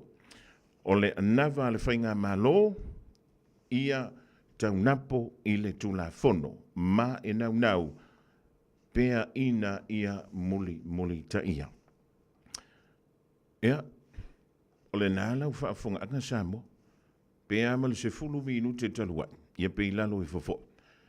Ai tau nuu mai lo le tātou ofisa, e ale whirangalo lea e pei o na au mai, i o i le ofisa o le matanga aluenga o le palemia, o le malo tūto tasi o Samoa. O lona winga, e amatantu i le so, le aso se fulu, ia ua whaamalo ma yei tofi minister o le fionga i le minister o whaantoanga ma whainga whaiva a ontali ai ia mata upu ia epe o le moli ai i le matanga luenga leo leo i Samoa a wā lona tō laulawina. O le masino fong lea sofa le masino Februari o le awha pele o na lo te ai le mata upu lea i le whaamasinonga i totonu o lo tātu o tino. Ia epe o le maua antu i le vaenga muli la vo le mata upu le dek ia toa pea le tai. Tanti atu le mata upu i le ngā luenga a li i matama i ta i loia e le ngata fo i lea o lo iei fo i ma whaamasino. O le lantou mata fo i lea o le ilo ino mata upu nei. Ia awai anga wa mai lava so se tasi. Pe a wha a pēr, ua a fi ai, lona ingoa po o lona suafa, ia manisi tūlanga uma wha pēr. Ai o le wha a silsilanga tāua nai pe o le tauru mai la tātou ofisa, ia e haula wana longo puia li ei lo o tau pa ia, ma lo o tau mamalu. Ia a tonu fo, o le a mala malama maninoi, i le tali ngā fo i o le pa ia malamano le atunu, i le mata upule dei, talu o na manuai, mai le vai aso na se i mawai atu nei. Na paule matafo i o le tātu ala leo, o le longo pui e li o lo utou pa ia, ma lo utou mabalu. E le o ni o mātou upu, e le o ni o mātou manatu, o le wha silsilanga, o le mutaunu mai, i le ofiso le Radio Samoa. Le mutoi e lusful tolu minute, o na tā leo leitu la e lua. Bread of life, sent down from glory. Many things you were on earth, a holy king, a carpenter, but you are the living word. Say it now. Come on.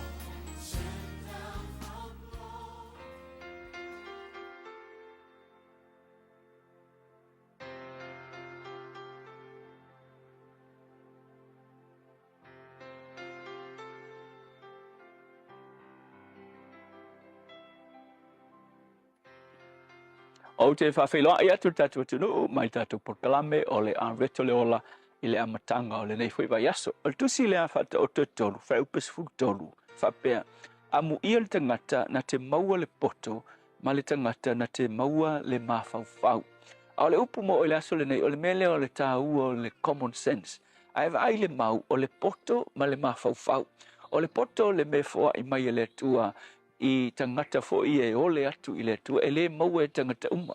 Ai o le mawhauwhau, i whapertania, o le common sense, no winga, o le mawhauwhau tonu e whaale nā tura ua au mai e le tua i tangata umalava. O le se sengala, o le poto e le maua e tangata umalava, se i wanga nā ua e ole ma e tangi i le tua.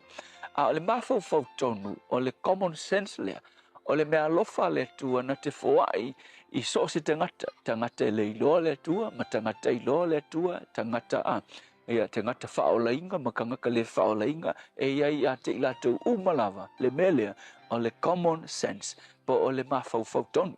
O le mea lofa la lea, o le mawhauwhau tonu, e whaale nā tura ona ia te oe, te whangau mai ia ma develop le melea, o le mawhauwhau tonu po o le common sense.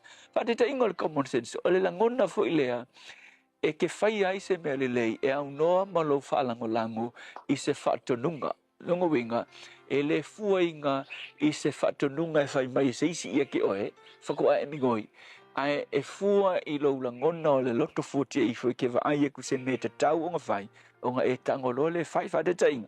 A whepeke alu i o il kou whawhai ruenga, e kia wai laku e tau se ki o aka o kai. Ea, i lo mawhauwhau, e leo sau mutafa i oi lea, o le mea e kiringi sau e whai, ia peke laku fo i le toilet, o ia ise mea wha le tonu, i pepa o pai solo, ia i lo mawhauwhau, e leo sau mea, se i lo ngai whai mai sesi, ia pe e whaitangata e whaia. Ai o le mawhauwhau tonu la, e kupu i fo i te oe, common sense, ka kaunga e pikir ki o aka, a wafo i lo mawhauwhau, a e le pikia, e o ngala vea i sesi. Ia peke kango fo i whamama pepa i pai solo i lima o tangata, runga menga, ua exercise le mawhauwhau tonu, e uinga le whaiaku seisi ia te oe, e uinga le kilo aku le pule ia ki oe. Ai o le mawhauwhau tonu le lei mo oe maisi, e ke kango ai fai te bantua ke misa ia i o Christchurch sau fai ngaluenga ia so ia fai ngaluenga fai mo me o afi fo io mo me ka mai me la iti fo io afi o pusa aisa ma me fa pena e ku fa kasi ai e o le tele fai ngaluenga tangata mai I ma o le lalan a o fai o le toilet fai la e ma ku kumu ka ngaka nga ia ese sifio tangata ai e mama di kai o pole toilet wa ikilingi ai pe ka eliva e te latu le toilet ua pala apo meu pepa solo fo ie umanga fafano lima se tulo ia ka ko so mai pepa solo lima ia uma kongi de lapi fai ngofie a me pala langi me sita ngate fe so ka ki fape yo fole le ma fa a e ngale umanga so kongi a kongi ko le alu ko le lapi sikele le pepa solo nge e uma ko ai fa puku pa solo yo ska o wa solo ia ku pepa okay la kulo la le toilet kai binga okay la kulo wa ai ona umea ngai fai ia ke alu au mai pepa ia sa eu mai kong kau ai kong la pisi a fai o tumo kuero vai o mila on fai la lo ma fau e ele principal ma ngai tu spa ia fa pe e ta e lo kola mo kau mo fai mu ta e ele upu fa pe a fai te lo se mele le fai ai ke le fai ole anga sala men nga ia ke ula a uva ai me ia ka ese male toile ala ka ki lo se me kau fai ni fa longo kua ele o seki winga wakale tango e exercise ia le keft na ku ele tu te tonu ia kai ta te fai ai se me le ele fa pe nga fo le te o so se me e ke ai ai se me le ftaui ai ngofo fo il fale pe le fa ku sia e kong fe saka e ke lo lai o to ai nga fa nga luenga ai ke lo la vele sa me o fai e ko me ki e common sense nga fa pe so o le fa saka fanga ita ngata la fainga winga o ngai le leili menga ki o ngai e ki exercise le common sense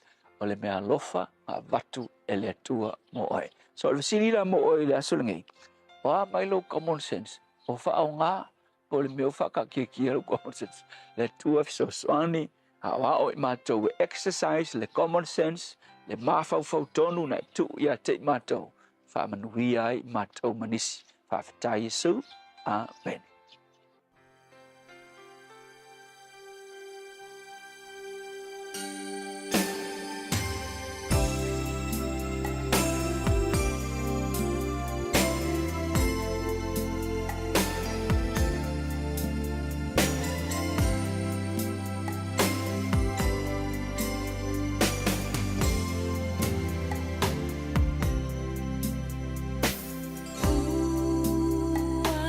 Say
o malina o vani ma jol tolo an tui tamba ma le pese ua tele le alo fai tolo ngā toi le polakalamena o le arento leola. Ila di fo I vaenga o le a huli e mole tolenga ka whao taile sunga le whai au ia pasta la whai le kopa.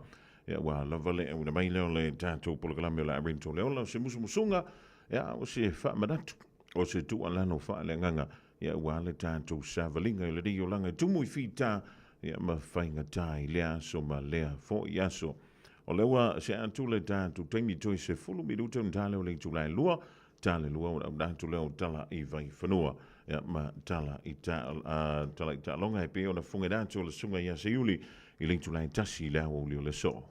A whaialo sa ili se a o ngā a mata molo walu. Aua loe te toi popole o le Galaxy Childcare e tele o na la lai au ki lani I saute.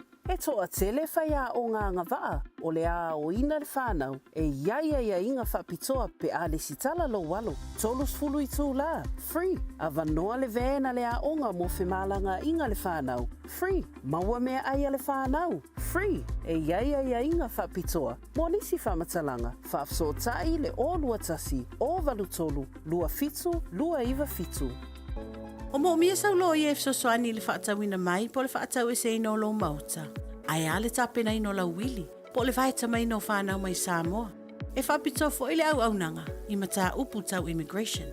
Wala au loa Hearts and Stowers law, matai mai ono Grace Stowers, ile o lua fitu, lua tasivalu lua tolu. O lua fitu, lua tasivalu lua tolu. Ua silia ma le loas fulu lima tau sanga o lana tautua. Hearts and Stowers law, e au na mo oe Samoa. Jalo whanawha tia roa, ua te talaina neile o unanga e veni, mo whaatangwa I au ki lani New Zealand. Numero tasi John Coulter Drive, I le Auckland Airport Shopping Centre. Tau whatapatonu lava le warehouse ma le countdown. Lau whale o fula wiloa le e veni, Auckland Airport Shopping Centre. 24 hours a day, 7 days a week. Radio Samoa streaming live on www.radiosamoa.co.nz. O le ua tue valu ma le whamidu tēnu tāle o ling tulai lua ia I le rifo I vaenga le tautua le Radio Samoa tasi lima I watolu a mo taimi o whaalinga ma whaasilsilanga wa la valelonga puili o lau taupa ia ma lo o taupa malu. O le tātou whaasilsilanga mo moe peo na tauru mai o tusi masani o le songa a to ai ma le vao fili. A wadi ngalo solo minga o le tusi o le songa whaatasi ai ma le tusi o le vao fili. E mawai whaalpenga o Samoa I sifo tutuila mamanua. O nisi o tala tuu o Samoa o ala ngā upu o la matafa I o la matangi le whainga o whaale walawe. E pio whaai poiponga ma liu leo siusinga o ainga whesila whainga o Paolo o sii whaaloalo whaalangingo I kālisia ma le tele o le ngangana o whaalolonga. E na o le fitu se fulu tāla le tau. Na o le visa fo I o le Radio Samoa I le tolu pān tolu ono Hobel Avenue Marakau e mawa tuai. Morisi whaamtalanga, wala mai le lua o na lua antasi lima I watolu, lua o na lua antasi lima I watolu I taimi whainga luenga. Ia, e tanga iane I lunga o le tātou upenga ta whailangi o le shopradiosamoa.co.nz, shopradiosamoa.co.nz, e whai mai eisa o ka pēr whai e te lalai whawha to au kilani, ia pē le ma whai lava, I se tūlanga le ma alfia ona e pa au mai, I le tātou ofisa I nei le tolu pā tolu ono Hobel Avenue I Manukau Whaafitain.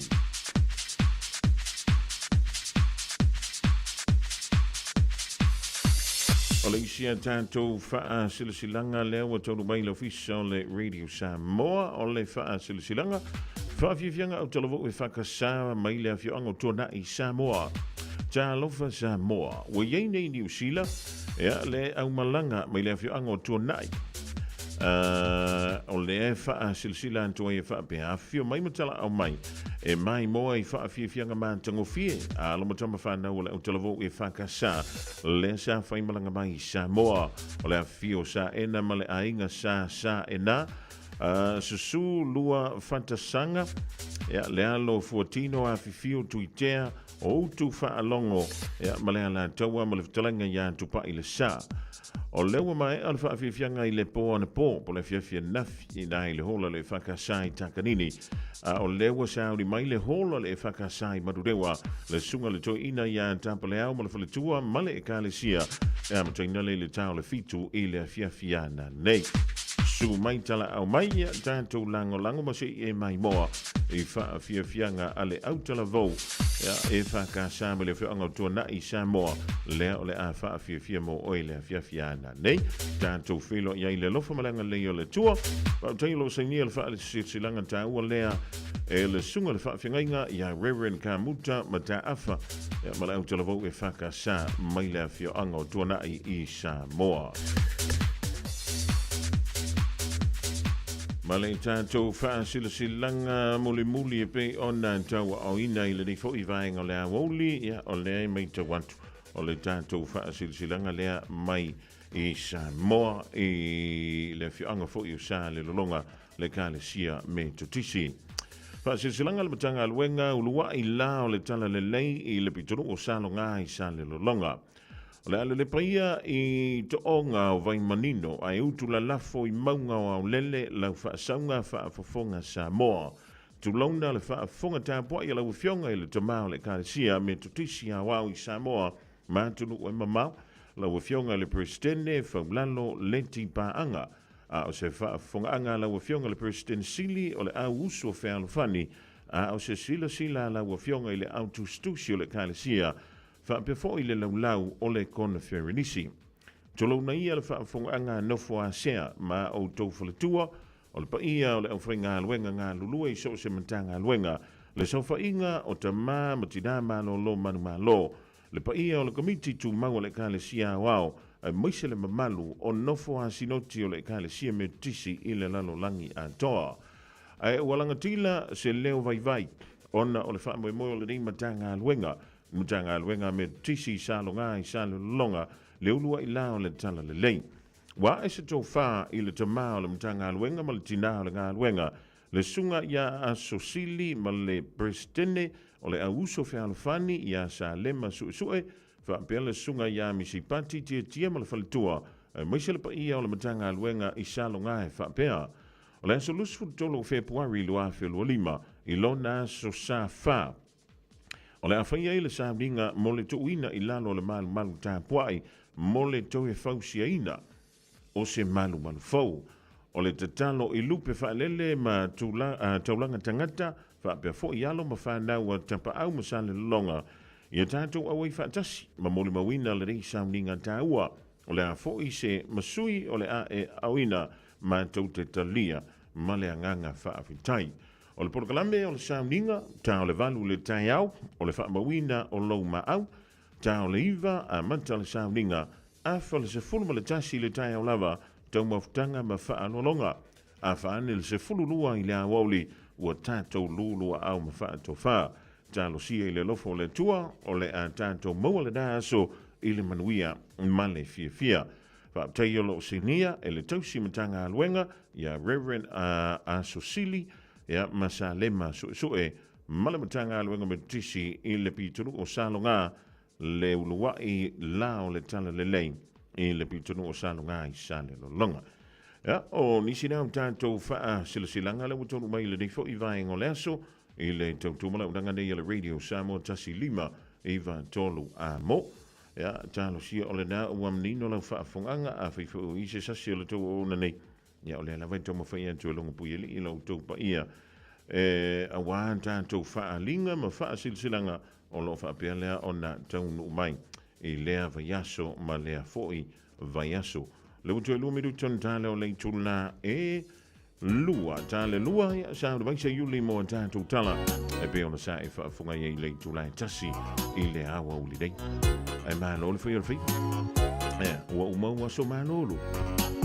O au mea ngai o whaisau ka ngā mea ea bora ngai whaisau a so e ngā kala o sau wili paelo po sau su e ngā kupe o sau po sifa whai mawha a wāwa a wara wha a so o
whakalau te reino nei tala. Ko whaaliere mā lo, o le tere atu whaaling tia mo le whaatula ese po le eviction notices. Ma le po o te me whaatali ai tāla sanga o whaationga o whairo i leo ngā o whaatinonga. O le sailia whaatapito le o tangata mi o le tau purea, e mauti tongi whale o le mā lo. E limse lau limse mo le tolu e whaaling tia o le whaatula ese. Na whaamatuina te lumai ulai o le tausang tu rai. Se ti tanga ma le whaasu ma le tasi sa iai. I le temi whaapea le tausanga i matu. Ma i nei whaaling tia. O le valsu ma le tolu paseno ni whaaling tia mua e whaamatuina. Se fulu ona pasene o whaaling tia lona lua. Ai lua pasene o whaalinga lona tolu. Ma whaamuta di ai lore teime to e nofo iai whale o malo. O le rimin stau whale o malo Chris Bishop o i whalia. O le ngā ioinga sa whaatino le malo ia mato le rua whi mare rufu whaa.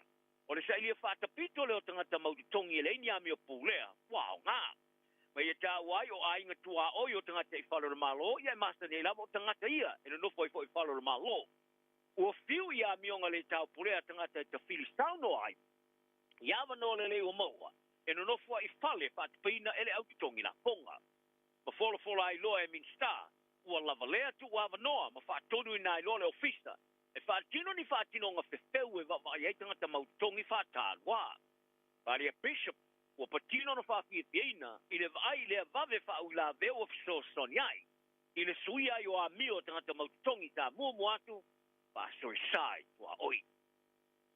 O le lia tos fulu o tau sanga o lo tua ia le whasio tilo tamata i leo leo sa tini sinia Lina Fleming, i le aso le tau sanga fau o whaawau le tau fia o le whaeloina o le ngoa, te ia o lia le masina fau. O le ari uf te iai mas te numero ni morianga e au fiare pasio tangata ma le tau mwhoi e wha o se mariu. E le taimi sa urua i tūla i ere wha masinonga wha i tū malo i Nelson i le separating o le vasta ruai. O le tau finga o le wha i loa o le ngoa sa mua wha o toina mo le tasi le vai aso. E tu ina i esu taimi e nate longo ina i sui o lona ainga e tusa ma morianga. Ai ui lea i le wha i unga i le aso na nafi sa toi wha au popo i le wha masinonga le tapu. Te ia uriere toi tūla i ai le whaamastonga, i le asusu whaare masina 4 February. Tā whi naulana roia, o le whaeloina o le ingoa e whaonoa a whi ai lea ia le ali mase whaamasinonga fau, a mase whaamasinonga whea. O lea whae unga o whaia au tauni atu le Ayo Nelson, whaamawai atu le tamaitai leo leo sa tini sinia i sauninga o le whanero o singa, e whaia e le stofi le vasta fau, i le no whanga a le Trafalgar Center.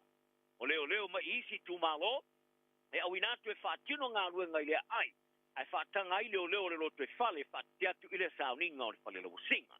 O fu o le tanga vai o New Zealand o le asitina vai lua i le tunu au i le stofi, e a mana i ai le tautua, a le tamata i leo sa tini siniam. I whai numero le tu mau o le vaenga o le saunga le mu i le vai i New Zealand, Water Safety New Zealand. Ua whaelo ai, le tausanga lua whi mare rufu whaa. E se furu malu soi fua sa whanua i whaarawlawe i lunga o le tami mawai. O le vaenga e pui aranga te whare Coast Guard New Zealand, sa la tu whaalia. O le se furu male ono ma le se furu male valo i la tu sa whanua soi fua, e le i o fuina ni o whaola. Whaalia le sui so upo le Coast Guard New Zealand, o le asu male ono soi fua i whaola ma whana whastau ina peana whapea. E o fuina, ia o fu whaola. Sa wai o no le vai tau o aso malo lo. O le atu o tele tangata e tiro isi no whanga fōu e whangongo tai e peta e le ai. O le mele e tau o tele ai le mawhau fau le lei tūlanga e iai nei no whanga. E patino rei runga sami. O mai tau ina e Coast Guard New Zealand, o ni tūlanga i le masani au nāli li mai iniso si o mianga e whaono mawhai. O na maua whaapo se i ni tangata e ni whaaraulawe au no mane tāpere pena. Tūlanga e piona lātou tā ua i li poti. O nilu i tau fau ele o mapu fauine i eimatangi a pia ai wa whangota. Ma isi tangata e masani ona whaongai na sami. Alia le vaenga sa ngare mo le vaile Water Safety New Zealand, o le fa mau monga o failo ai le mo mia vave o onga. Ma le fa tu play o whaongai no ofu faola. Ne ia fa le ia ti dia le sa ngare mo si o mianga e mau o ngai le matia. E tō rua ia ko vana o Territorio America Samoa o America de Pacifica o Arnold I. Palacios o Northern Mariana, ma pula ali i Nicolau Pua o America Samoa. O forfloina le awa iatu le partio le presidente Filipino America Donald Trump, the Republican Party. Ali e ko vana Palacios, Asa filfili o ia tau tuaina tanga to Northern Marijuana I tu piro sili o na lelei mo I la tau. Ma o lea tau tinonga e tu mau ele malu lue. Ma ia tau foi, le manino ia te ia o le avea ia Trump ma le partia le Republican, mo le sao tonga. Ava no le le maua ma le malosi e ia I le tunu ma le kelope. Wala ngata tau le le iai ma le vainga ma wha mua mo le wha le leo ta mau ainga tonu o Northern Mariana. Ma ua tau ni uni ai ngā lua wha atasi masuia le Republican I ngā lua ngau manai mai. Ai o ko vana punga o Amerika Samoa, wai whalia. O manino ia teia, o whataua le partia le Republican, o le whaaloalo le I le atua, mai tua taua I le tunu, ma ainga. Mai taua ai o le tau tino ngā President Trump, e tue whatulanga le whai ngā malo, ma te sei male o lolo le te ma ainga iai, o le atele se benefiti o Amerika Samoa. O le sui o Amerika Samoa, le kone kilesi o Amerika, le tina ia a amata Coleman Raid Wagon, se sui pito sini o le komiki au au le Republican, wei whalia. O lana ngā luenga o le mautino lea, o tilo ma le tutoa le pūlenga le whai ngā malo o Trump, I mana onga, a nei motu e lua. Ba o nei mana onga o le atiri wha malo sia I le langolango a nei ta I tō lua, e pio na whai tau se fulo tau sanga o ia I loina. O le tuspala o le atole bona o whaatulanga ina pito sili ato na maulunga I moto le Pasifika. I le whaatulanga ana tuspala o ia tunu e stau fia iai, I le tūlanga tosu fitu, e tusai ma le Henley Passport Index.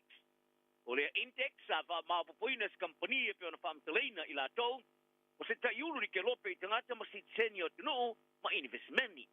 Ta la tau whaamatuina le lisi o le whaamsengana e whaavai li sa oro tonga o fe malanga inga ni ke lope, e whaonga ai whaamaumaunga la sosio fe o inga I ea whaava malo. O le whaamsengana e au fiani se lau ivas marivo tu spalau SS, ma le lua se lau lua son fitu o tunu SS malanga yain. O le tu spalau le sonamona, e sao fia le se lau tōsul whātunu, mai le lua se lau lusu fitu o tunu, e malanga iai. O tūs whalau sa mōma tonga e sao fia e tunu e se lau tōsi tasi. Ai o le Monto Marshall Islands e sao fia se lau lusu marivo o tunu. Tūs whalau ke pase tu la whasu tasi, e le sao fia le se lau lusu valu tunu. Ai o le Federated States of Micronesia ma Palau, e mawhai o na asia tunu e se lau lusu wha I visa sa loto. Pa solo I lalo le lisi o Vanuatu e sao fia e tunu e iwas pulua, Fiti le iwa sfulu, na uru le se valusu mariva, ma Papua New Guinea sa fi e tru, e valusu fitu. Ta longa, o se ata video sa fasa la lawina le kama fusu kiwi David Ika o whailo ailo na fusia, o lona panga sa whatau ngā ina o ia le pōla solulu ya tai o teia. Le sa ia whaamatalai nai o se tu ai ngō manufe ai este. O peteia sa ia whato ilo loina ina Ika se tu ai ngō whai ina tu ioti matau tia, I le tamarasanga e whai Gold Coast I Australia. O ni ika sa ia lu ia o peteia mo Champino Rolangan IPF ma le The Ring ai tui tonu vai aso le fusuanga. Ina ua le mawhai na fusu ia Hussein Sinkaros ya mani. Ina ua ngauri te puvai. Ai petai. Sa ta tia fo I lunga le tapulengi le tamarasanga e pa ina ua mau teia le solo ngā tui marolo se o peteia. Ina no whanga le Convention Center I Broad Beach. Le sa la nga ai popolenga I luna ola malo loina, ma ila na tuli manu ma le vaengo fo mai. O peteia o ilo tele e se tama stawa tele na toi, ma whatu langa I nai o le tama fusu pitu sili atu le ona lele I le rangi, I le au panga le cruiserweight. O ni ika sili ma le 5 minuto o li o ina la na tuli manu a o sia tia fo mai, o na matau tia tele o tui o peteia sa la veai. Ai le tu lava ye lunga, mun muliane matu uai le maya, ai sa ye lava ni popolenga o tangata.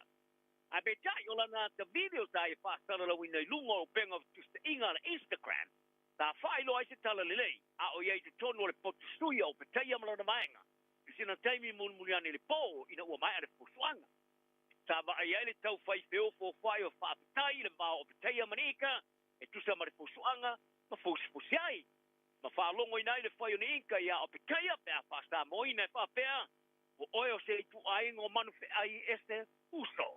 You are different kind of beast, bro. Ai le tala noanga mana tu stala no mai fuslanga. Ta fari ai o peteia o ni ika o se tama fusulele tele. Mai lona manatu. E na tele o mawaina se taulele e tangata. E tala whenga iai. Wa tua ia ia le o black i le alo fia o le ta alo male alo kapia Springboks Africa e stautia i le Malai Eden Park. O le tamata alo mumua e ngelani Andy Good. ua whana sana pūlu whana i le All Blacks ma le lātu matatia. O le ai o leo se whae ina o iei nei le malaya lau loa i au kilani. Tala no aile whaatala tala no anga le rugby pod, sa tua ia e good i le peuli i le au fia ma le loa. I le taa alo le mali siampini o le rangi i le malaya au kilani. Lele i toi manu malo i lava se au laka pifa vau malo, tunu mai le afte i talau i was wha. Tanu mai le ruapsa ma le tolu ele i toi taa alo lava le All Blacks of Africa i stau te i Eden Park. Ai o la tani malo nei le taa alonga whai tauri o le taa marasanga le Rugby Championship. E beona whakali tali umane i ai le so no setema. Ai sa wharia kudi le rugby pod. Ai e whalongo e whapea. I le mana nao i si le taa alo ma le Springboks i Eden Park. Ma ia tā uai le tilo le te muri sa tā alo i au lani. I lona manatu. E whai alava le All Blacks le whiriwhiringa le au e lātou te fia tā alo i ai. O whea tā alo ai, ai o a whea whao i tā alo ai. Ma stei mua le se vai te miubi o wala au lia ina le Springboks. E tā alo ai i Park. O le tāmai whaalua na manu malo ni tāmanu sanga tā poro mamau golf. Ali le Masters ia Papa Watson. Wa ia manao e vai o whaia le vai o le tāmanu sanga whai au ali le Liver Golf Tour i le Ellen Silla. Pari e Watson i le vai ango tala le tivitasi. E manao i le tāmanu sanga whaia New Silla. Mani tā alonga tā poro mamau e le o amana ia tele le tunu. E tele i malai tā polo mātang o whia mwhale tani malo. O Watson e la tamai nei sa i astaini ai. Se tasu tangata tā polo maulunga i New Silla nei Ben Campbell. I lana vaenga tā polo ale Range Goats team. O Campbell o Queenstown. O wha mawina le wha fitu o nao fia i le toa se pulu pito i lunga le tā marasanga le Asia Tour o le luafe mararupo wha. Ma avea matamata alo wha leo leo le tā marasanga ale Liver. Ta avea i le wha nene enga Watson mo Campbell i tosi toto sanga. I lona whalia. O se tamata alo le lei tele a sile tuai. O se tangata lilei. O se telefoni ma ia Watson ia Campbell. E awa iatu ila na au se moe mitinga o tonu, ma se amatanga le lei leo le luafe marerufu lima e pene e whaatiaing. O li tamarasanga le Liver, e amataina i Adelaide, i Australia, i le masina fō. Kala nal na yaso, anga le lei leisi, so e oia. Tasilima Ivatolu Amo Radio Samoa.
So whakamali ala rubber band ma mauto tasi mai Samoa whatunga le puni ala va sau yo e la upenina yo e wa amantana sau le vevela Well, JNG se uli umla le fi mo ata to talai pe ona fa fonga tile tro ile July lua e pe ona uda tule mo mo ile July e tasi so for Relias follow January le uta to olia ma no le fola ma no le sai ya ma lo fo ile tawa tai pe ile sila si le tro ya ile to lo nga lue ya ile to lo ma no lo ma ile to o lo to fa io to fo we to ile le la vola na ma lo longa u ma kwa ma nga ile la ile tau le tanga mea o lo walu e moa lang vau e masalona wa tawana o la intia pula ina yo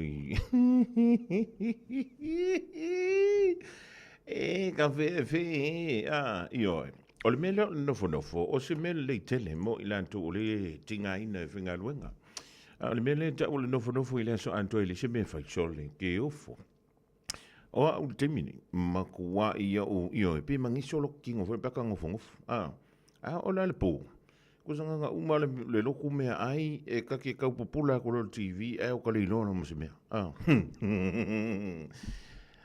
ko nga moela nga e se le mani e ala no fento mani e wa foi mo kwa e le lo nga se mea o le po le ngo lu su anga vo le ai fo al ka mo jai o petaya ya ma le io David Nikia ko se fa penga uma lo makpongi al po ya fo no fe tu fo ya na sa na eve visia la ko inga grupo ore fo ile e su erga ka ko fa o langa laptop la o la mo il fu su ala mo kwa manga ya la kamu ya o le mela na lu te fo ye tu ona e tofa ya man tu le ya e tofa fa male ro ma fo fa ne te wa e tofa pe te moe alena e moi a fa yo fa ita ina a fa yo rina le sua fo show fa le tua yo ya e moi ama e ma fa rina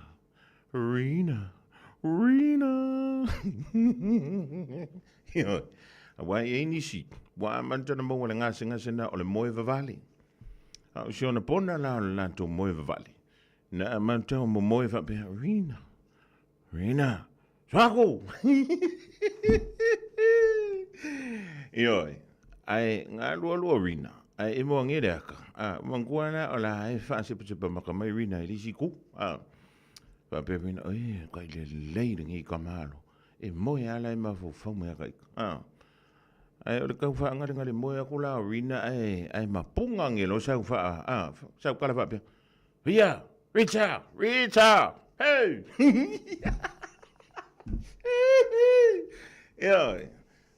Vai la le lave o le runga iau. Ke ava me, se o le ingoa ngana mako supervisor, o Rita.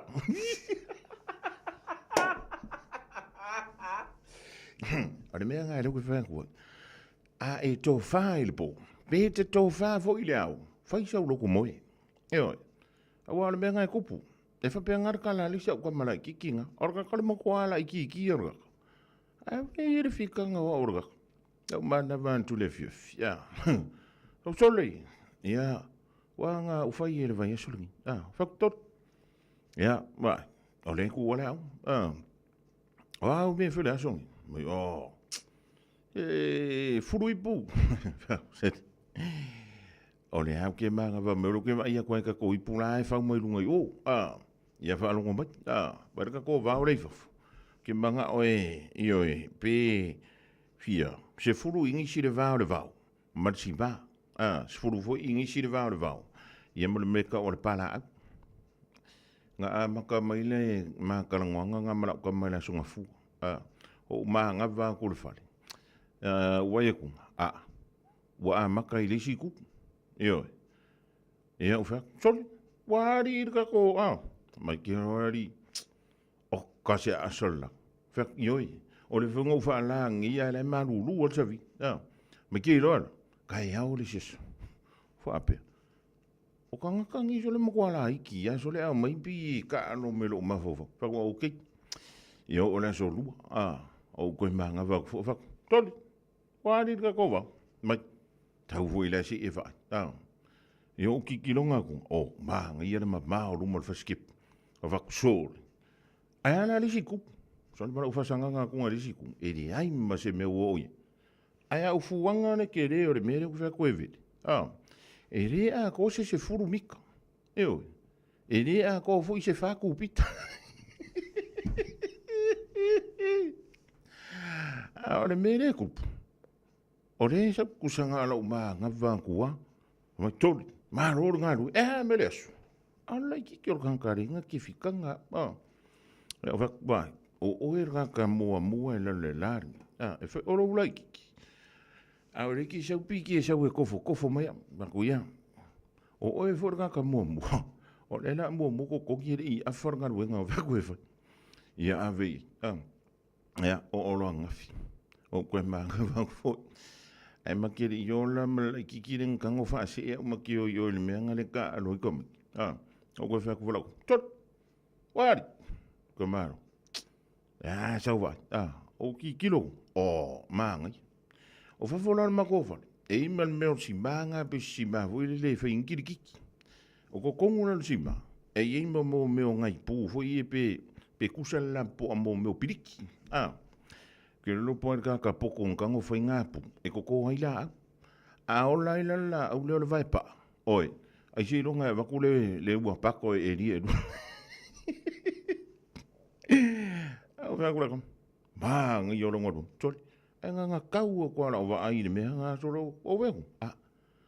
E ma kwa ngo pepeki e yangi povi po ai o pe afa fanga iva. O wala ho. Tole. Tap. E ko malo. Sa wa ai ma makka ngiro. Sa wa ai ri pa kanga me. Wel kero. Pe ya kon ko me ko pe nga wa ya ai ri men. Mai mai. Anga wo mo. Fa sa o le. Avez-vous là? O le vale ruma ngai ya va. Bole ise va o pipi o il sima. Ala so va ye ko me ngai ko mai i va ngai. E ke manga ka mi so fa ngu i fa. O le la iki ki organ. Me mar ki lo vo i di gams. Ma ve ir ka lo ngor ka ya. Ma ke lo vo i di gams. O fa pe. Le li. Soli. E vai meu lo ke po nga ki o ma fa ki e vai la kala ngol la ki le kala ngo me ya va ya umma le va ya surni o mama umma me ngo fa ki fa ya si ke le lo ko ke le me le fa ya me ngo fa ko ale mo ko ye ri ka ki nga afar va yesu me mal fi ka ma ango au ke pot va yo le wo ma sangi poko fa ma i di gams yo e o le pokunga o le ICU tomorrow o ICU yesterday. O la wo i loa le awana e averga kai koko. Ia o ma ngava ku le awa uri ngei ua mama fa solo ako. O kia waku roi rei mama. Ia o la esu ese se ma fuka masko ingo o ngoa. Ia masko inga o...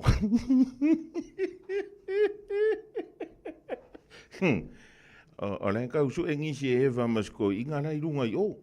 Va ida o engi ke waka kore he vai la lo la. Ai rua e vai va masko inga na va ka di mai runga i o. Wairo. Ia le ala. O le la ke fa ka. Iyo. O le ma ko i o lu fawera. Se i o wa ku si akir kan we ngara ko. Ya. O le me mari. Pa fo ia o kanga. E ko ru se ori. E ko alua o kamaya, o le fa polo ngā ngira o mafufu. O le meu kwa koe, ngā ruka isi furu lima kau sanga wak. Ma sa sau o pepa. O veanga le na. O veanga, soli. Mai, wa umanga, wa iseki me kia wa ongi fe fa ka wala kwa mare. Anga pola, fai kau kupela kwa. Pa sol. Ma ngai yola o ko kupeso. Avi le mafia kupe pepara i kom. Kusai saufa valea ufa me makipiri aki. Ai ka iri makala. Ian ka alo ka ngaka alo ko foi le loka alo fa yera kiki. O vai aku, soli. E pe ia le kipiri aki le kiki le iri makiki foi se vala. O va pe o ire ya o ngai o isa moari o le makwale le ia o ka piri aki ri gams. Ja, ulampo. Si fai ka ngari ska. Se le nga or give yes. Tole fai konga e fi lo al che ngara ko mamranga wit pai lo msanga me le fi ya. Lo ya. Ya mai la so fingar. Vai e se furu di makausanga le me le fi ya. Le kio a stress. Le kio a polonga lo ma. E fai ka lo makupela ko. Tole o e kunga. Kasi lua ko factory. E ke lo fai ka. E ka malo. O la vai su le samo. Tele. Si kalangoa mai foi lele se kalangoa la kama. Ui ke kalangoa fa amiro mo. Ia fai ka. Fa wako mai ia. E fia si riva nga mai ngar fakara. Ia, okay. Wala me ke manga fa ka lau sire. Mromalo we mo fika kama. Fika ka ere ron makai de mere fai. Hama. Ke loria. Yo. Ke manga o so screen protector. O ke manga o so screen protector. Me voi lele piko i rumor ke refo. A fa ia ko ri le a ongala e fa me au me screen protector. O ia la malisimia. Luo me manga o la kom. Manga o se camera protector. Over kanunga o la ngi si lo ke ai se me va pe nga se kan ka makua so. Ale wa e va pe nga me lo ma fa fauri. Ja, of ik ook ik. Ja, maar ze zien me. Even met elkaar maar. Zien over ayeng, ari anko. Oh ja, si fai. Maar ole wa makang ma fang. Of ja, ole me nga ke vingalo. Maar kilo. Zien makka la ka fu lele lo wa nga e o sefe kan ka ol makka fang. Fok ole Baywatch. Hamat. Joi. Fok soli, ek ou dingi kan my vingalo nga. Maar joi, ke mga ola. Iso of ka ili voor over. Moor kongo ka origa. Maar ja. Wai, au ke pori. Ole makua kelle of ka. Arka ko inga ulu po ofele ile nga spera yo. E o file le yawe. Ua na ole Radio Samoa se furulima iwa toru a mo e tautuaina o e ilaungangana fitua so le vai aso. O se talafia nei Samoa, wei nei se tautua ma se unanga family noto mai le kampani o le City Car tua tusi tasi dua lua Lincoln Road Henderson. Te maua iai le tele o tawa la poa band e o foi tatu tawa le laiti. Tadia foi la tofa le tonu tongi e talafo mo le tatu cashback. Ama tatu lima se lausi aga ia tu le lima afe tala. Pe so te mai ulungia Peter Prenanto le numera o lua tasi o wale walu fitu lua. Pe ama mia se tawa le fomolo ainga i le tau malulu. citycars.nz. A whaia lo sa ili se a onga a matsa molo walu. Aua loe te toi popoli o le Galaxy Childcare e tele ona la lai au kilani i saute. E toa tele whaia o ngā ngawaa o le a o ina le whanau e iaia inga whapitoa pe a le sitala lo walu. Tolus fulu i tū la, free. A vanoa le vēna le a onga mo whemalanga inga le whanau, free. Maua mea aia le whanau, free. E iaia inga whapitoa. Mo nisi whamatalanga, whaafsotai le o lua tasi, o valutolu, lua fitu, lua iwa fitu. Jana whanawha tia roa, ua te talaina neile o unanga e veni, mo whaatangwa i au ki lani ni sila. Numera tasi John Coulter Drive, i le Auckland Airport Shopping Centre. Tau whatawhatonu lava le warehouse ma le countdown. Lau whale o fulau i loa le e veni, Auckland Airport Shopping Centre. When you shake up, the radio Samoa, lua mai, washing mai, Radio Samoa, Radio Samoa, tasili mai. Radio Samoa.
Ai mo mia singa luenga le customer service, hospitality, po le avea fo ima leo leo.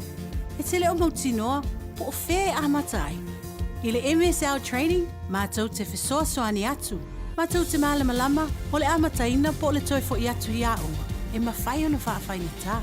Ai olo o iai le mātou au soani wha maoni. E taita ia malangolango ina oe i lau malanga. O le MSL training, o se ainga. O se nofuanga i langolango ina oe, e wha malo si au, ma wha manatu atu lau sini wha atu. Asi i le msltraining.co.nz. Pevala au loa, le o valu se lau, lua, fa tolu valu. O lolu manai, e a mata atu, i inei. A whai alo sa ili se a onga a mata molo walu. Au aloe te toi popole, o le Galaxy Childcare, e tele ona la lai au kilani i saute. E toa tele whai a o ngā ngawaa, o le a o ina le whānau, e ia inga whapitoa pe a le sitala lo walo. Tolus fulu i tū la, free. A vanoa le vēna le a onga mo whemalanga inga le whānau, free. Maua mea ai le whānau, free. E ia inga whapitoa. Mo nisi whamatalanga, whafso tai le o lua tasi, o valu tolu, lua fitu, lua iwa fitu. Talofa Samoa, o Atishna Ryan, o le Licensed Immigration Advisor mo le Auckland South Immigration Consultants. E visosoani mo so se tu ai ngā visa e malanga mai e New Zealand po Australia. Telefoni mai nei loa i le o valu o tasi o no valu wha fitulua. Po le o lua tasi o no valu fitulua tolu o. Radio Samoa. Taslima iwa tolu. Amo. Alawa joy lusu tasi minuto tala le July tolu Francis Maila sunga ya Victor le tutumula nanga ale Tire World and Auto Limited i o Tara Talova Victor malo ngalui. Ya so fo mo malangi malo to sa se manu malo la sai ya malo fo sa malosi ya malo fo to atu ina sunga ya fata ro fo ilo fa fo ta po isa mo ya to no mo to malawa malo mafuta mai ai lo ta vale ya malo la van sai matawata ya tio.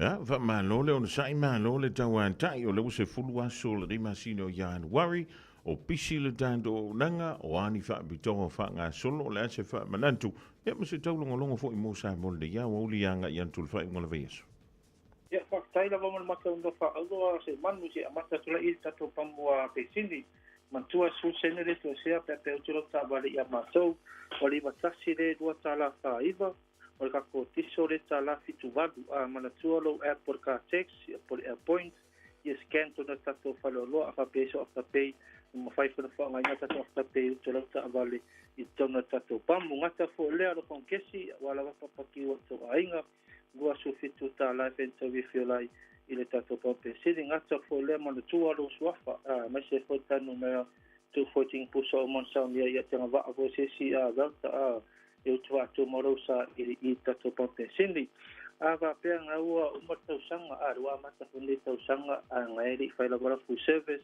ia mana tua tato a falisimia tato atusi o le tasi lima tolu istama kivo o le full service na uta vale ia mata fule o la transmission service swinga ta ofi mata vale lo mo malawa tato falisimia a nanga le oi ava pe na fi a disfila usa o le lua inisi to le inisi mo lunga mo fai mato di swinga temene tato poli lift o le snow ko ngata fole tato pupa si po pampa si lu mata to pikiapu ia mata to fle sa va pe o va kila kilo pa ora ta vale na ia ia fe le ta warrant e fai nga fa pi ma to le fle ile tato falicini ngata fole a go fe tato LED light ia te tato vale sa step ia fa le fa ma tonto mo fa foro sa va pe nga fa le tonu ni menga o ka ni menga waliki ia ko va pe ni menga elea ia o le nanga na tato farisini a pe po le warn e lo suta la ka pe fa fonga ni nga tato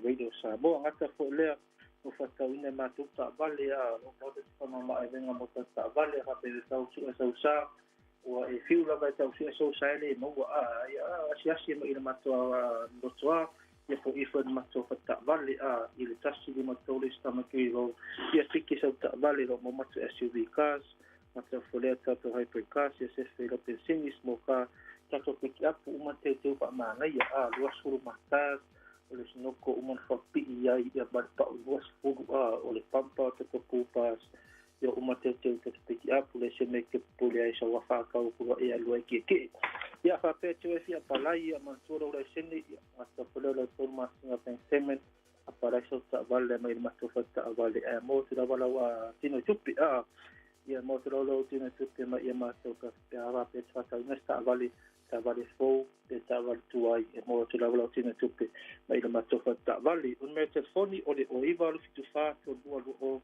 na to fali tili ngai me to a fa a pe ngai wa o le anga ta vale fuari mai fo iwa te tono po fa ko yo fo ki me kama sui po ta vale mata fulelo mota to siki me pio ava pe ngau e uma kausanga ngai ko so siki me ki fai ko tongi finance lua suta la te mina mata vaso mo so siki me tono masina le ava pe fa una siki me ka mata mai se sulima se fa ile lua sula ngai lunga mo to ta vale i ta to pe sindi o mo ta to me ko ka ko sai sia mata to ta to siki me ka mata mai se sulima lo mo se tato su tolu ma su fa se su lima ya ma se ya tato se ki na se pa lo su nga ilunga mo tato ta valla po fai pa ta vale ya furi la ya laine pa sino ia ma so ya na ta fole po o fe tato vale sinia sa pena to so pa ngai ro la valo fa so ya tato no fo ni si fo alo sa mo ile la volta ta no ma mana mai fo ituranga no yai a pe tutti fa ta no mai e si ta no so na ma to fisa si pe mo se so sang mo o ya va pe le ngai lo la para tutti fe no va tutti sta ora pa ora ta vale mo to pa to ta si to lima matas se pena volo mo ya ma to i mo ta to piki apu po ta to you ole ta vale verso ole vita più la che sul botte sanga di to molto pulanga a pena e to sta vale rosan ia por fine ia lo mota ta vale ia mole to pulanga ia amata male to sanga le amata meta ta vale spoka ole lo afe sul botta a sul se pa ile lo afe go scuduli a to a pena to sa ia suma ita to fatta vale ta dia ma to si pay hasta pay le pai ma risco mantua e su value de industry ta to finance uma la vale fa apala i temene i de ta la la e lua le fa pa una ta fole ta to fa sinia me telefoni o ivo fitasi to tolu o manda ta telefoni il ta to fa pa una temene fa tela va se malu ma ta no la va fai por kili mo fengem lo sunga le tula le udi e fra ko se lo mo ya se la so fo ya mo tenei ya to fai se fo ta tela va ja maar wie vol kiri massimal tjou sanga fo wali i Victor Ang mo Victor na ka fa yo lengo fo le lia Victor me pau ai PCNC au fanga lu ngo le mia woli to jumla unanga dale Thai World and Auto Limited to is fully mobidu ton tale le tula e ton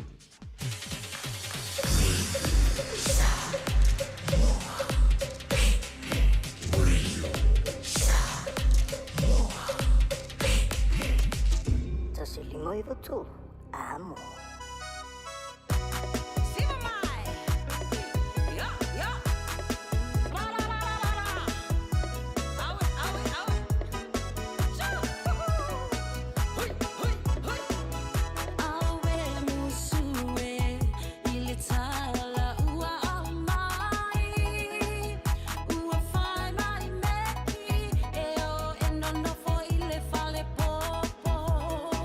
Ali for many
ala tula imaya sautao tui savailu upe moni e la ufa alongo tafia taulia se tufanga so malo oi Samoa oi Samoa oi Samoa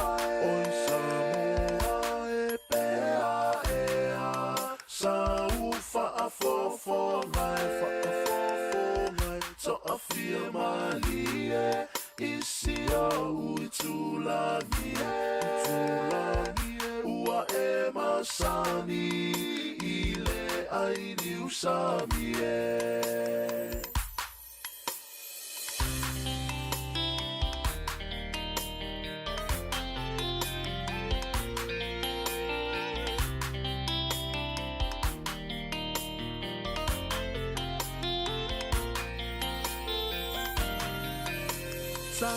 Sia fo ila ulu se va ia moto ole la male masina olo uanga se to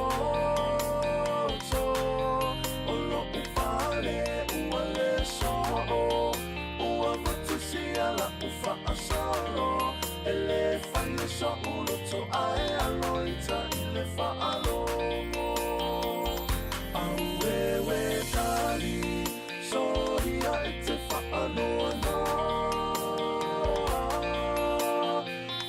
ua lufa lena dia ua e loa tasilua tonu whale alofa ae liba ila utautanga ua lave ai o umama au utotonga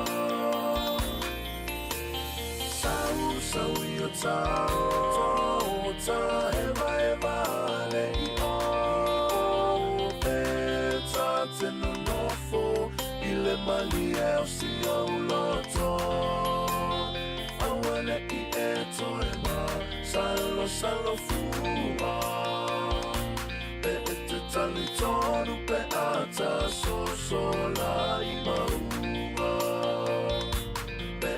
Talitonu pe ata sola I maunga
Po o se seleni, a se fe la ukesi, se tupe e a ai tamaiti.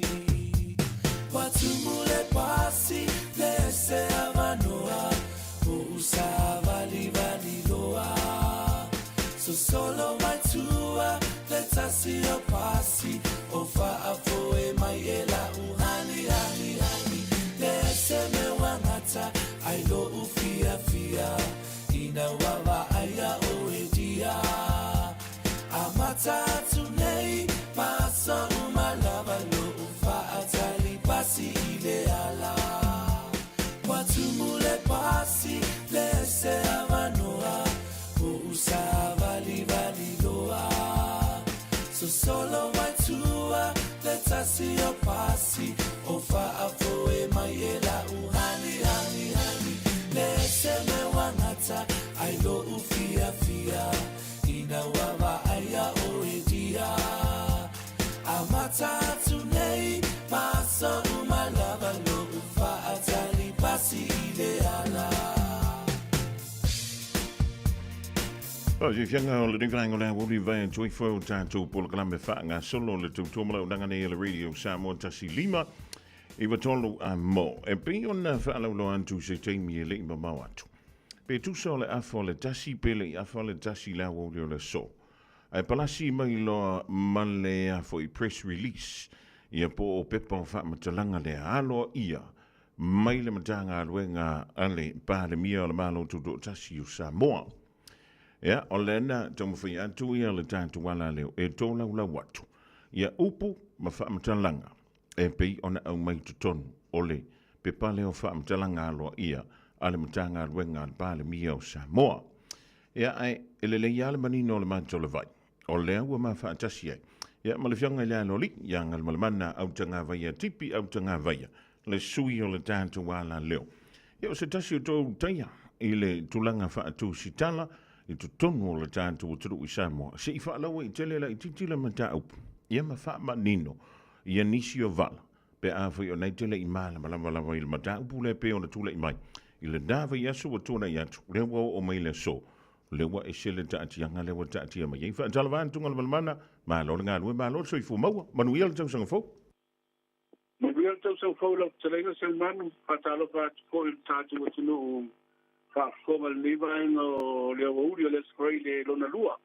O le urua i masina le neitou sanga fau. Malo le tau atai, malo le fonga. Tātou te tau whai wha māloa, tanga vaia po lau fionga ngala le mana, malo le on sai, malo foi. Ia le lava papale o mātou ai, i nei o le whamei o le tau mawhanawhana, ia o le lava pi e malo si tele mailangi mai o le savili. Ia ona tui foi leo le ofu mawhanawhana, o tele lopo o maua sina masele i tono le tātou o tono o le neivaita. E le mamau atu nei sei tu rea talu ana tau maua nei ave voia la i te le la. Na ana pia whaatena senga voi le lea e le suru tele. E lau tau maua isi masele, maua malua i fo i timuma. Ia maua tau le aise matangi tele sabidi sa tō whātau tau mai. Pe o le mamafa vio timunga sa palasi mai le tai au. Se ia o mai a ina ua lata i le teimi po i o tani ngā sua lea o uri le vai luanga le meias parade. Malo, ia. A tonu e yeise teimi o na maua leo sina masele, ia o na whaawaufui leo tūte ma whaiva lo filima. E pe o na ngā pāti aile pa ia male malo le tātou o turu le amatanga o le ria an tau sanga fau. Ngala mana ia e leo toi pōmala i le tūlanga e pe o le yeile mata upu. Ia pe i o le e lawa lunga e le ngata i tono le tātou o turu. A ua longo tala i aile lalo langi anto. I le tūlanga e pe o ni iai ia mōlianga sa mōlia e le matanga aluenga o leo leo. Ia le minister leo whaatoanga ma whainga whaiva. E pe ona sa wa i me le dawa ia so se ia o mai le so. Se ia o mai so whirangalo, se ia o mai tasia se wha malamalamanga. Le amatanga o le mata upu, se ia o mai le whai unga le tamai tai pāle mie le so, wha mole ngalmalman. Aftai se manu, ia masalo na e leo toi pōmala e. Mai lava ia sfareile mua le nei masina amatal tau sana fōu. Lea na whai ai leo ia morianga i se fōru. O le sui whai pule o nganga i whamaunga numere tonu, po o le sunga la auri sa bema mi stal kampeneta. E o mai le so, o lea pato a lao se kina ngalo po el teta i o le maloma au mai tūlanga pala wa tele. Lana whaai unga o whaia i le minsta sa lato ngā rue. Wai pea on si le pia, o morianga i na whaia le bai aso na tene. E a inga uma morianga i ele mita upu e pea na ta wai foi le famla me tu ta vale le ko fa tu sanga talu na tupu na mali wai se ta si ko yo o alo mata ma fa na sa i te tonu o le University o Samoa le sunga ya tu ang ole morianga la le fai le fa sanga i le ministrale sa fai le skoe ntende e te so tai ile tau pulenga le na fai ile su enga ele sunga ya li o fa tau malama sa ve ma te leo e su enga le na fai na toe sa ili ai ia mau o le mta upu nei po ai na ve ai ia tu au lea na au mai ai ma Samuelu leo lo tau fia pe temil nei i le vai ngā leo o lea la sa whaile ngā rua ngā leo le temil na a whai ai mōrianga o le sunga ianlio wha pe fwoi lau na mōri atu ai man whai pule o le pāne mene ia whi pule ai ona whi pule ai lea sai i le tau pulenga i le whainga o le suenga ai na ua maea ona faia ia morianga leo pula ai malio mai si uma ila to le so tai ola to morianga le va pea sa fa la fi samwe mataudia o le la ina o ye uma morianga ila to na to lima a le la fa to a faia morianga o le fionga i le lauli le sa ave ma minister ka peneta o te le dola ile le pe ma poisia na fa tuai ona faia morianga o lauli mai le temiden faia morianga o liho ea ma le fionga ia pule ai. Ai peila morianga ia o fai, wai e koi lesi vaenga le ima morianga. Le te so ta i se tua inga whapea wai, fai se whatalunga tau whaleanga. I se teranoanga po e le sunga la uli lunga o se tasi o kore telebise. Sa whaunga ai la se whamtalanga sa i lunga le upenga te whailangi le api o fōringa. Le whapea o lo tua i aini ali leo na lapo ma i aise se leni. Le au le loloto tere le whamtala ino le vaenga lea. Awa mei fa matala I tonu fa sinonga pe fa sinonga ai o I tonu le awala mai ai morianga ai le fionga I alaudi o sunga alaudi le la na o mai le skoile le tene ia ma mau ai foi ma tu ava no sa va pena na ma tu singi ai le sunga alaudi o le la so na finanga po la na fa unga wa le u fa morianga pe fa se tu anga no mai tu minsta tari ai le fa sinonga ia po le afo te lunga morianga ia alo na finangalo le ana o mai manino ma fa ko foi le tunu ele ai o le la tati ai o le I kapeleta e o mai la tu po le spa unga ia ele fai la ia se fa ma vai na mai ati a le la wa mai lo la fa unga ale te tai o le malo po le fionga I pandemia e la wa fa muta le to finga minsta si le fia o le fa unga nei e fa muta le to minsta mai le kapeleta ala e tu ma wa to fi pule o le sunga laudi ele o avesea ia le tofi fai pula o parlemene o le sunga laudi ia le a mai fa salonga po ia te o malo I le so vai ngol fa vai ai na fa iunga I le fa muta ina o le tofi minsta o le fai pule o nganga I fombaunga numero to e pila o la o tau fa mtala atu na se o manu tu sa lo fa psidi mai ma le tūlanga le o ta o toai o le sila tūlanga I tu atu mai le teimil nei awa o le sa fa ilo la auli sana fa sala longa I le po na po I lunga o tena te whailan. E le fa ma vai. Ma e le fa ma vai lava. Ha le atalia se fina ngalo le te tai o le malo ma le parmia. Le la o mai le so le fina ngalo le parmia. La na fai unga. E fa muta I le topi minsta. E fa vai lunga ia inga I fa vai o fa ilo mai fa sala. Malo sa noa ngalo le bana manino le manto le vai mai le amatanga se ia o mai le aso na nafi ia o le wata to o le sri le fai unga le nei ia vayaso I le fai unga la le wa sa no ia pe fa tino ina le fionga le tupai tai pa le mia I lalo le tula fono malalo le fa vai o le tanto malo e ma fai ona apili se minista ia le fai unga le al to tai pa le mia I lalo le tula fono pe o la so si le fie le tula ia ele yo tele lo sai ni le vanga ta ua lo pa si mai awai o fai unga fa pe le o ia te te fa pe fai se fai unga I la tanga lu ngai fa malo lo te ai o te loa o le fai unga lo fa malo lo ai te e soltura fondo yo nei lo wa no e de ta u fa si lo mai lo ai la ma au ila tonu o le miro le fa kabineta io le wa mai le va no le fa vai le va le mata u tolto pui tonu, pui e, pui o fa vai. Ia foi o isso fa vai na seu manu. Ia mana ia lo foi tau I foi sei. Te min. O pe ole tau pu na fa vai ile fai unga mai sai min sta. Palemia. E fa muta lo to ki min sta ole foi pule nga e fomonga numero 2. Ele fa muta lia ila ole to finga lea. E sa o anga I o ile sui minista pe to ilo ele to mai tai pale mia malana ka peneta ia se tasi o la fa pele ona pale mai lea to finga maulunga I tono le tanto malo. Ia ole tulanga na wa fisini mai. Ia awa tulanga masania ia te ko New Zealand mai si malo demokala. Apa muta to minista o se fai pule.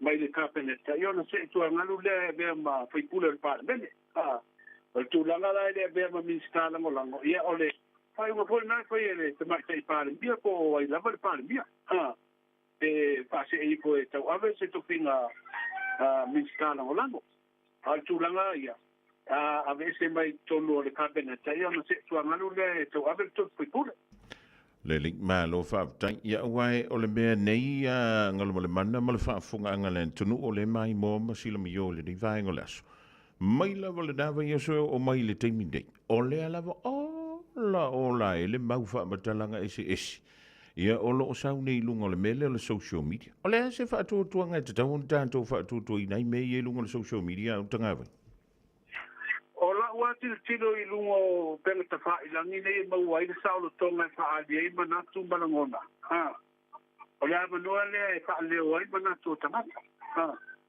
ia awa sa lo tonga le e tu solta tu tu nunga I pula na fa te mokala ai pe ia lo wilo e pe vol fa ti nunga ta tu pitola u fa sa la u manga lo va tu sta e vol ta tu sa lo tonga au sa lo tonga umba e tu la fono I fa ton fo la wa ele tu fa sa la vo ele fa pe le ni pa kui eso se sa lo tonga e mo na pa kui tu la fono ia u tra tu lo a lungo le kala fa ila ni le social media ia sa lo to ia kana te fa ale o la tu mana ale lo foi la o na tu fa ale o si mana ta wan pa te e mai me se le ni le sa ona petoso ina ide o mafo fo tangata mo tu langa wone le moton po fe sa po fe se po fe ta una tati ide le meta o pule fina wina madi ya o la tali dai sa le ya sa man tumulungo pela fa lang ya uta tu mama la mam telton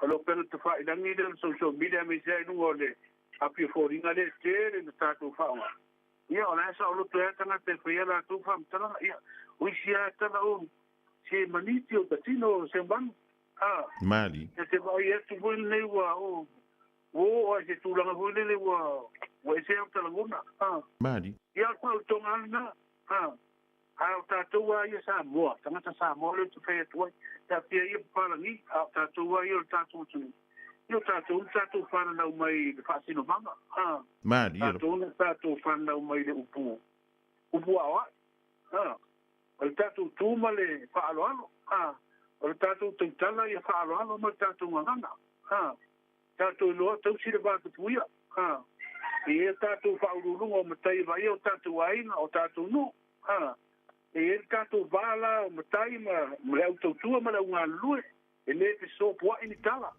mali pe fasili o pure mali tala ma ni manatu ia nei o tolto fo tatu e nei so kuanga wa tele sa o tongo tatu tanga pali e manatu ia tonu fo tu langa le mafuai o telefoni na malanga tu ia tunu I fa por tatu tu no mana no fuai e sili ona tele ai sa o tonga e pali e manatu ia tonu tasile o mafuanga ai pe o teitai e te no foi nei e fa putu le popo ia ma taile po pie ma ole au lama ma ulo soloso ia pe o le teitai na na mona I mo manatu faali dungo o wala tele babe e maniti au te tino ni tele le ngana wa malo si tele ia ngana wa malo si tele wa la ko yo tatu tai madi e wa ta uma ye wa le tatu faalo te wa vero tatu nau sei di malo o tatu le no ai to tu ma tiro ya utafa luma ma vainga uma po fe tauna nga ia I faali ngo tatu manatu Malo fa tai ngal mana ole isia ufesili ole wa tau ia ilo ma fo le fefine. Pe mala vo se tai mi ole tau sanga len teni fa sa mai ni te wo se. Ia po ona tua tu foi. Ole ana fa ma fa mai ile tu la fono lea.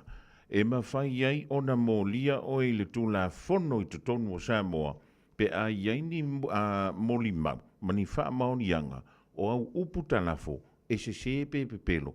A ua tau lea ngai nai stanga tam whio nei sau noa le vaenga leo le tula whono le whamunu. Aftai o le tula whono le tele no mai o le criminal libel. Sira whio poi o le criminal libel sa iei mo mua le tato tusi tula whono na vese lea. Na vese le teiming toi whai e ido i longa le ofisa leo le komisi o le toi fuataino tula whono. Ai te ua vese le criminal libel wa le sang whaina mori ai tangata e paleanga ina ini tala nisi tangata i se sori tula pono ma mafafoi nei lalo tula pono leo avei oe moria. Ia, ai te ua, ele te mir whenga malosa, ia i tanua i na lato, toi au maia le tula pono leo le criminal libel. E mwhaiona moria ina wa matanga baba i atu leo penga tawha ilangi leo le apio poringa. O tele ia tala tau whaaleanga na au maia. O inala le sa banoa ai o na moria, mai leo mai leso. Leo whaino whai moria ngai leo o se tangi hoi nei whatutu se tanga te rono whaingo se tala tau whaaleanga i lunga o penga te whaelangi i lalo la le tula pono lea le criminal libel. O le criminal libel hoi sa i tata i eilenga ruanga whaasara lau matu se tala lea tunu u. I tau sanga utona i ona le whaina mori e lau whaasara lau la tau te whaiani whaasara lau ngā e tau whaaleanga.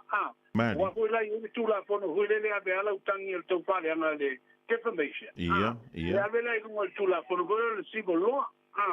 E fa masino ele na si bolo ia mai le pe te tongia se te witu pe pia ono fa ma ni o fa le na ina mali ia no stanata ia au lalo la i fa le ana le na lo i tu la pono le pe meno lai bole te wa ventana ruino le e moria o no fa na per pui te fa sala tu pe i lalo la wa ia fa masino fa tu malo e be ia ai pe o inala tu la pono le o to e mai le mawhai eo nā wanoa na mori o telo koe o le tele o isi mori anga sunga lauri. O le mori e lalo tula pono leo le criminal libel.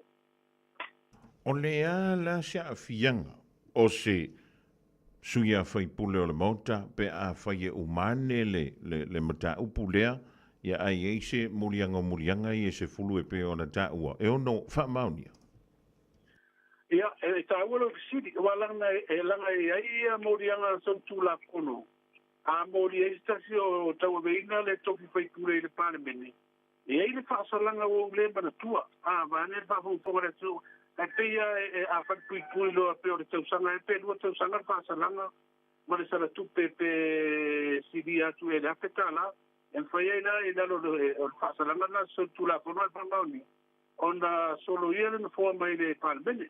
O te leo wawai koi la i whaasalanga o morianga i e mori e le sunga lau. O a whaasalanga la ia i e fua i eile tūlanga au te loa. Au a fua tu isi morianga hui le tai kōringa tusa. Na mori e ko isi peo le stasio tamari i whaasalanga hui le me Australia. Le vuntau ki e nei e whena na morianga i lalo tūla kono nei. E le i whaamaunia o le stamai tai e nofu e Amerika sa moria i ko i tau whaaleanga i lalo al criminal libel. E ilo na morianga i tasin whaamaunia. Ia ai pian sala tupe e le te le sala tupe. Ai pe o ai inga na tula kono i lalo le pasalanga o tanga te moria tau whaaleanga i lalo le criminal libel. Lele, alua i la le whaamsinonga lea o le sunga ia la uli, mae ale ilo ilonga, maua le unga, e le se morianga ni i se fulu, e whaapeleo na whaamaunia.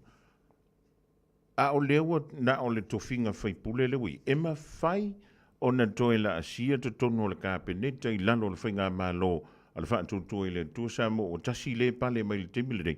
Ia po oai e whai le whai unga o le ntulanga ngalmanman. Ia, mana ia kisiri. Mana ia kisiri se man. O ala wawa i atu. A whape e alu suanga rwa tele nta upule i morianga o le sukuipule po i ala uli. Ai watu e solo i e ini mau e leo e wha mauni ai. Ona tu mau peolo no toki whaipule. Ia, o le silia nga pe a manona toki tonu kapeneta. Ai tiktiro la i le fina ngalo le teta el malo le wau mai. Ua whaamuta, terminate. Atua la i se tu le termination. ua tuli Ia. ua tuli pe le sek o le upu fa'apeletania Ia. ia a faila tuli oe ma le malaugaluega ia o le musumusuga le gagapaia faia toe maua lau tulaga sa ia galuega ae la'u fua atu iai ae loga toe maua se tofiga i tonu o le kapeleta melna ia o fifiliga tutasi foi na le palemia na taimi pea fa'apea tateo atua'i ai o so'ologa lenei ia tulaga fo'i le tatou faiga malo o iai nei a titilo na ia i wa i le tulaga i le fa'ai'uga le ofai o terminate ae fua fo'i na le termination ia e mafua mai ona o le sa ave le avanoa e te maitei palemia le lafi iloa'iga ma le faipule o gagai famauga numela tono e au mai ai e filifili i le fa'amuta o lona tofiga minista pe fa'amavae ia a lea na au mai le finagalo o la'auli i le puana po i lena fa'asalalauga e le'i fa'amavae mai lē fa'amavae lona uiga la o le laua mai le fa'ai'uga le tamaʻitei palemia le ua faimelana fa'ai'uga ua fa'amuta ua terminate o lona uiga la e le ia la se situlaga iai i le taimi lenei se ia aulia le isi faigā palo taletausaga fo o le sa'o lea o lau saunaga galmalama auā afai e alu le fa'amasinoga ia ua o lenei e te talanoa atu foi tulaga uai ia mafua'aga e mafua e ona tolotolo ma tāupu nei o tapenaga aloia ma le fa'amasinoga fo'i tulaga manoa fai e alua'i uma lenei tausaga e fatoa manua'e fatoa mala'au mo le mau e la tausaga ia o tatou titilo le'i ai o le ua lata e o atu tausaga fou o tatou tapena i le palo tatele ia aperila ia auā o le sito'alima lea iai moliaga le so'ota'i maisi moliaga le sugala'au leu fa'atulaga po me ea leu fa'atulaga e suesu'e ai mo le mau a leoleo ae a faila moliaga o la'auli le iai i e ona mafaina vala'au le asofā februari ae fai se sifitule'iga malo iai na ia au mai e fonga fa'atasi moliaga na moliaga o le sito'alima le'i ia o le mena na tafeleiloa o mena ia e fai ai fa'ai'uga a fa'amasinoga e fua i tapenaga aloria le malo fa'apatai o lena tu'u avanoa le tamaita'i palemia i le sa'avea ma minista ia o lena saunoa mai fo'i le po ana po e le'i fa'amāvae mai le fa'amāvae lava ia e tele le mau fesili o lo'o tula'i mai le temi lenei ia ae e manatu fo'i ia o lau fionga lena e iai ina wa o le sifsili le tula'i mai pe le temi lenei e iai se mafua'aga o lo'o mausali ai le finagalo o le suga ia la'auli e lē fia fa'amāvae mai le tofiga minista ona o lae famai lana mau o ia e mamā o ia mai le tele o nei tu'ua'iga e pei o le moli ai le matagaluega o leoleo ia e fua la ia i uanau e au mai tonu a le laina na o le fa'asalalauga ana po e mamā lava o ia mai tua'iga i moliaga i ua faia leoleo ona uiga e la'u vava'i o le ia le teletunuga o le suga e la'auli i le ise mea a'afia i fua lona topi minista o ia mamā pita i la'u vava'i ai ala o le tulafono o le ua molia leoleo ia o tatou uma a molia i so le tulafono o le fa'amasinoga me laolao tatou te o'i ai ia au mai ai le tali i le tatou mamā e leai sesie o afāina i moliaga ma le solima o le tulafono o lena o faitau atu pei uma lava le veasun tenei po o le veasu i onu atu e iai fo'i se tasi o minista i le paia'iga lenei o lea na fa'ase'ituagalu pena tele mai lo fa'asau mai o le teusi ngalamanamana le fionga ia toil susulu Cedric Schuster ta'ua le suafa ona o le pei malama na fa'amāvae e fa'aga solo ia galuega le fa'amasino e sa'o pe se lea maua ngalamanamana sa'o leisa manu silafia fo'i le fionga toil susulu na fia i se moliaga tau ta'avaleafi i le taufia fo'i o le ta'avale a o fa'asua'avae le avamalosi ia lea e tusala e fai le moliaga leoleo i le taimi lea ua uma ona tofi le kapeneta a le taimi lea na fai ai le fiafia lea na a'afia ai le minista i le moliaga so le tulafono lea e le iulu fale le faiga malo le fa'atuatui le atua sa mo ua tasi o lae talia ia le finauga fo'i le fa'amasinoga le tulaga i le fa'atautoga i le fale'ie madi e au mai la o leo te mantua i ulai o le tausaga lua ua tasi le fa'aulu fale ai le faiga malo ina ua au mai le fai unga le whaamsinonga po I tāpsanga piri. O lau toi titia maua le unga le whaamsinonga. Na lau na umalona lau le unga le whaamsinonga. A mai loe le o awhaina le tuwhi whaipule o le fionga tō susuru. Ia le ana whai whai unga le tamaitai pārmia. E toi whaofi mai lolo na I te tono o kapeneta. Awa te loa pia sa sa iele minister na tau aveina ia le tofile o le minister tanga rana lea o. Ia le sa tau ave mea tamaitai pārmia le tofinga o le minister kuna o whal natura. Ma il tengi na, ma le kanata ta whausa ia tō susuru. Ia ina ua umala whamsinonga ma ua reise a whaina o lona tō whaipone. Ia leana tō e whafo I eia lona tō whinga po I o le Minister Cabinet. Mo mtanga rengo puna oa, ma le pulenga o tanga ta whau. E ila le wisiafo lento e whaia te maitei pāre mia. Awa I tonu ia tō susuru Cabinet. A leana tō e ave ese mai eile o le pulenga o tanga ta whau. Ave te maitei pāre mia. Ai tu maua e ale mtanga renga lea o puna o whanatura I le fionga tō susuru. Ia ma tō fitu inga renga avelo ia ma le tūlanga pōi le whala tonga o le estate house. Mari. Ai, sa o lele lo kina ngado. O tūlanga na, whai ungana tō susuru na whai na ua moria. Whase tua ngalu me le tōpio le kapeneta. Se tāria whai unga whamsino.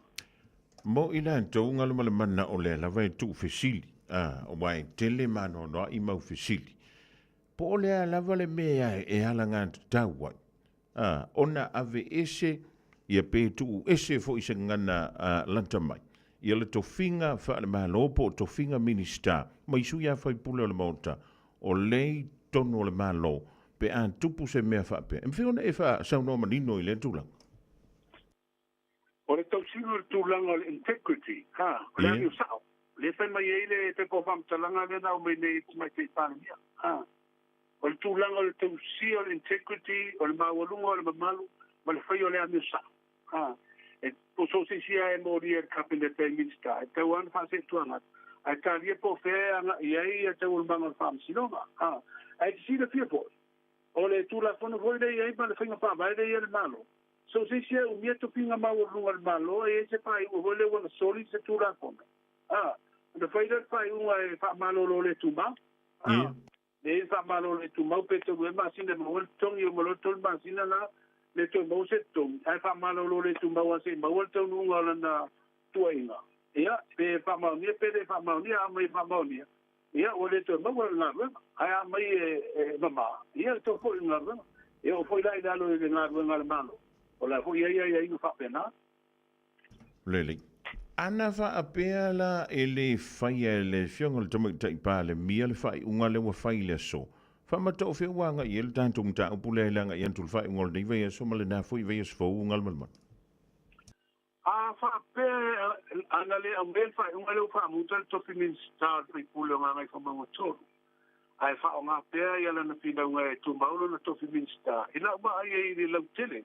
Tātou vāna no whai mare tau singa o meune o tātou wha malu mo stai tu la fono. O le wha mai e le te malo tātou te apole tu langa le rule of law. Ale tilo mai koi la isi malo ya tato. E tato le foi al meto no fai. Mari. Luina, tato te tau tu ai se foi tu ai se le sona le de. Isi e tu no. Ale tilo ale tu tau e ta. Ole tilo tu pulanga le nei telebo. Tato ta tilo mo tato ta. Ola to o fa te inga bo role models. Ia mo le lo te mo tato. Whaile e pete whai unga, e le tau sia i whai ole a me tonu mantu la fon. Ia rono winga tātou te pisiringia. E le tūlanga i le oni tāta I le lei. Lele, ma lo whaavutai. Ia atu no le ua manino le mātala vai. O lono winga langa le mana o le ua whaia le whai unga a le tamai tai pa le mia I lona to whinga wha pa le mia ta tia le mata upu le tū la fono wha se I tua ngalu ia pe ave isia mai tofi minister mai le sunga I le lauli ia po le sunga fai pule o nganga I fo maunga numero 3 o le silala asanga I lo ia mai tau atu foi le ni vaenga le fiafi ia o le whaatali lo la o le tau le banga o le whaamsirong o le sa o le tanto mta pule anga ia o watu ranga na Patali lola yo tawon bangal fam sinonga wa leva la au bala nga bomua modianga ore. Sunga la auri le basina ko. Ya. Tato le po le ale si la sanga soai. Ha. Ona winga la apa yo leu fa mutel mate par bier to pinista le pai pulonga ngai komba uton. Ona winga la to fa na filinga po i si ale ato ki mai ile li o pai pula la na fa fa tu. E sui tu langa il ministrale wa fa mutalo na te minga lure. Tu langa masandia. Lele. O lono winga la o nisi wha matalanga o nisi wha upunga i ese mai le pepa o wha matalanga le na au mai le ofisa o le pale mi o le tātou malo i Samoa. E le iara ma se meo mea ngai sa o le sa o le angat. Ia, e tō whata tō palamona. Ha. Mi. Awa si le fia fwy siya man. Ia. O le tātou tau le fwy. O le tau a tātou ne e watu wha matalanga le au mai e tau na whaasara lau watu ma si le fia le tunu. Ale tau o isi tanga tala fai e isi wha mtalanga voi nei e pili wa i soro le pionga. Ha. Ia. Kami e lalo le vangu. Ha. O so ai mua le vangu. Ha. Ia. Ia. O isi la mea langa wa e feso wa ila ima po po tanatu. A le taktal noa ta ua ia. E taktal noa i de pepale na umai nei. Ia ma le talanga le amatanga mai le mesi o mai le so.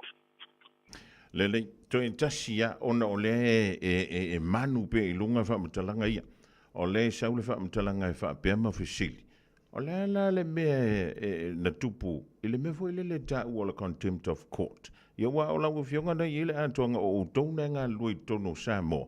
Ia emi se i nisi mau mata upu, e wha ta taulea, e le ngata le tai o le tuangai. E wha pe fo ia le autustusio le, wha wha le tui ale HRPP. E mwhio e wha manino le vala lea. O le atonu la le mele te fia si, le fia vane le atonu... O le sau wha matalanga ngalamalebana. O lo wha pia mai. La le mena le whai eis whai unga wha pia ma awele wha msinonga le tai o le tuangai. Male au tusi. Inisi o tua inga. O e mwhina e wha manino le vala lea. Ia, o le la toi alo i tualta pau i tua le contempt of court. Wha mole a ngalamalebana o ta whai whai awat. Le na wha ma ni ai le te kai o le tuangai. Ia. Ia ma te whaipule o whaleata tot. Ia. Ila loa ila ata te manino ana umai ia le whamao ningo borianga na le contempt of court. Ai avati o i le konopitalaira ia ile atoa o tula pono e whatontonu ai le mamalu o toki whaipule o parmene. Ai eise tula pono e abanoa i no fo da ua ia. O le vana o abanoa no fo. Ha. Ai le o yeise tūlanga e abanu ai no po la ba o to foi pule. Awa foi la. O me uma. E fa ton pola uma mali mate ina tūla kono. O ka ko e kula fo e li mate ina me uma. Mali. Ya lena te volsi e fia tatu sinu ole tatu tūla kono. A le pa sinu na la abanu mo so sta si le mali ai. Ia. E ana te ave i pe fa pe e sana fina nga vo le sa tauna solo ile sa taun solo ile te foi pule sa le taun te foi pule na ia ila no na mo tana taun me tu la pono ave ya malo va tai ngal male mana pa tai tele mo le fa amni no ino le mata pule o te lo e mai anei le tautua i le tu lai fai le fefe nei o nei lunga lo le tātou fa tonanga le e mana le anga i e o tātou i o lo tu fe sili mai pea o nai sau lava mai le amatanga o le mata upule dei, se ia o mai i whesilia o te whaitau atuai. Ia, o le naua marino le mata le vai, whapatei tele mo lava no tātou whaasoa i le rivaenga o le whiawhila u whionga le aloli, tauna ia mātou whape atu, ia maru ia tele lava singa o tutoe, ia mise lava le ngātu i le whai unga le vaiasa o te ilo foi, ia o ti munga o whabrianga na a wase file mo o Samoa o loo whianga i pia mo o tau. I le nei vai tau o le tausanga, maruia le anga antu le whae unga o le vaiaso, ma whai ngā malo longa, ia o te lofo o le tātou tau whai te talo uma ngalamalmana, ia wala wale toa fi maalia ma le file mo o si o tātou watru pele o Samoa. Taulunga mai le tā filo inga le so? Apteise manu, ia, te doa le ata mai ata sia tu sa i o lo finahalo e. Tai. E te walunga i le tātou nonga wa, fo i le longo puia li o le whaafronga tāpua i Samoa. Ia, e wha manuru atu foi, o ia e wha pia ina i tātala ina wha. Ia. Ia mi ia reri. E te sira pia foi tātou pitola au se wha. Ia. O len whain tātou wha malia ina uma tangata. Mali. E ia tanga te wha sāla e se o nātu langona. sia a paua ole o tātou pitola o le longo pui ali. Mari.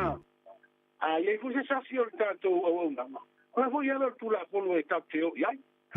Mari. Awa mea upa o le mea nganga lenga fai tula fono. E fai maka kogo ia e. E tau si el tātou nofo file mu. E ua nei feo i eini lima o nisi. Ba ane fa konga sa moa. Tālu si ia le loko o tātou tapau si le langi. Wa foi fa konga mai tūlanga ua lungala lo ai poi. Le loto i fale o le tātou whainga malo. Ia o lo tautoa tua tata il malo o lo i tūla kono e whaatonu whala uai. Ia le tūlanga i le tausio le amio tono.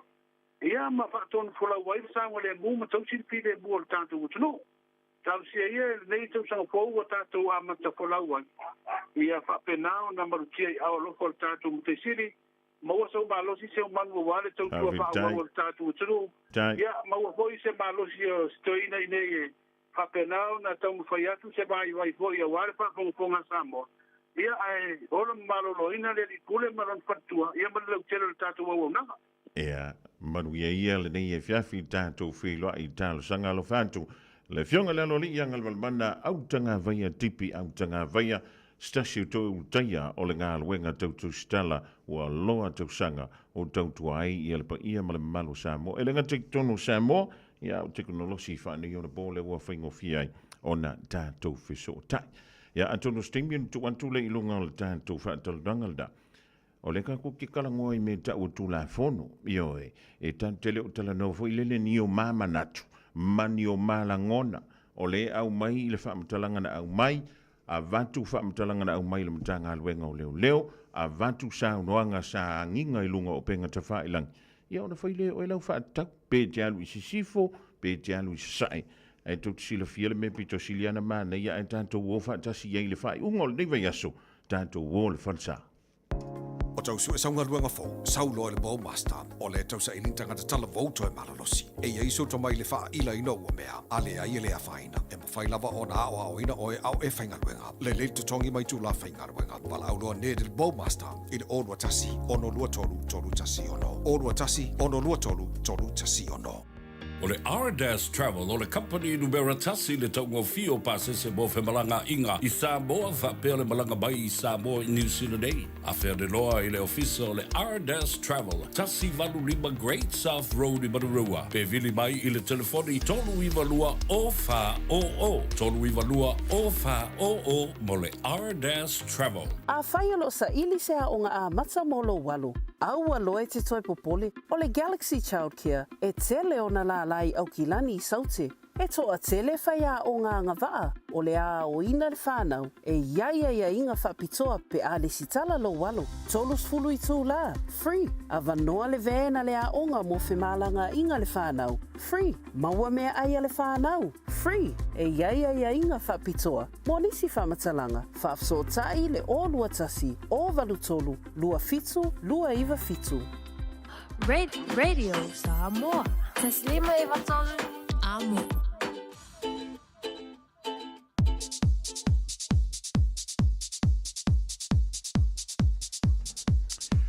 O le wā joe lusful tolu minuta on tala o le tula e whai a tala wha au dātu tātou tala mai au se talia o le ringi whiawhi o las freile pe on te pere mai ei ala whalitua fōi ia po silo matua ia Miriama lala tō po Mari Timinei tasi mai ia siau anti ia eni o le tautua uranga a le kāfu iu tala wha eni malo le ngā lue manuia le tausanga fōk Manuia fo tausanga fō malo la tautua fo le nei tu la le auli ia atonu ai wa mana ia se lantu fua e o le mele e le mantou whangu vai la po ala i la loyo e na ona tau malulu i fwa ia ma wha saurunga i le o ko ngai kele fale inga kele ka vare kele fale inga ia koe kele foi ma ko sponsor inga ari en ia tele la fale inga o sioki la tau manero ia ni tu ia malo o tanto umana fa tasi le masino o January ia fa be fo ile masino February au tilo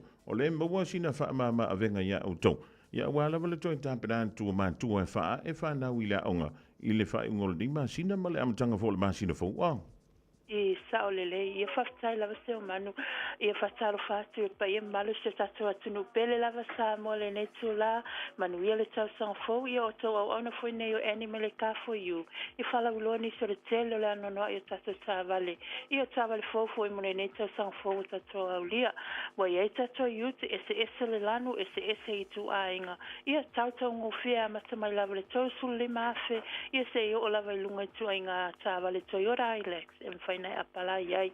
O so sevena iai, so lo whai whona mato whatawina, a whapete fia mana mia e lei lava lo su, ma sau whesili mai, ne whai mato oka ina pēr fia mana mia. Ese tele lana noa e tata tamai tāwale fo I pēr fia mana mia, se tamai tāwale mo ngā luenga, lena lai sene, so se tu eina lai sene, pele ai whai so lai sene, e whai matole apala iai, e le leilo tongi e tālafu, e ngā luenga full time, e mau whai lo benefiti, ai e lima se lau I ngai lunga ia le whai lo benefiti e whaina maua nei mato sasani ai au e te no whai e lo alu fwere mato pa u maua mato mea alofa Pea whapea lava te fia manau mia se tupe wawe mo le hainga. Pea whapea fia palai sau tā wale. Ia lo whaua au pēr tato au nanga mo o tato atunu o lo mau atu ma au klein nei. Tato whiri shipping o lo mwhaina mau pēr. Pea whapea palai lau tā wale approve.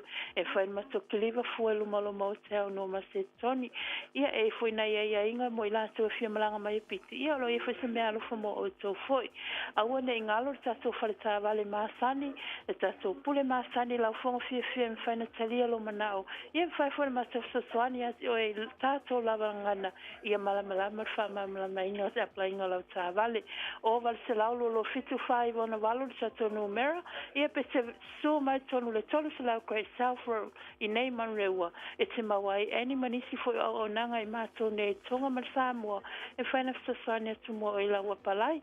Ia matoli potipopu atu na faftai. Tele lava se o manu mana matawanoa. Ia mania tele lava to enga luenga nea to fasa fu so I forma ia manuia le faltoia eniwa velavu ia mafunga tambol moli o le tutuma dangada alle fale ta vale o le ka fu you mawa I le lua I valu Great South Road I dai madu rewa vala au ye le ovalo se lau lua fitu 5 on valu o valu se lau lua fitu 5 on valu ia la tu numero em feona e vala au ye le fo I vai ngau le fiafi ia wala sa lingo susa e le nganta mo I tanto ni New Zealand ia before you tanto ai ngolo tu I mele muli panga I Samoa le riva tau ole tausanga. Just think a minute. It could change everything.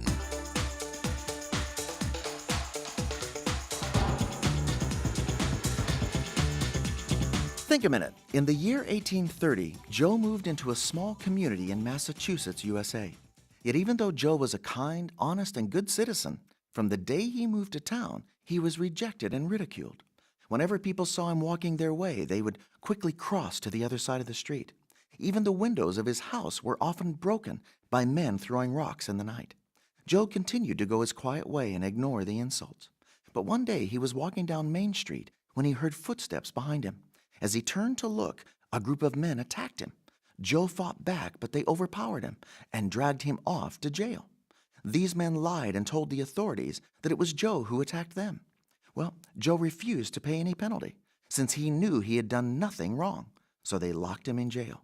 From his jail cell, Joe began to write letters to his family, telling them the truth of how the town was unfairly judging him. His son sent the letters to a local newspaper, and soon newspapers across the nation were printing Joe's story of persecution. The pressure from public opinion finally forced the town leaders to set Joe free. Interestingly, years later, Joe lived to see 2 U.S. presidents and men all over America do the exact same thing he had been wrongly judged and persecuted for.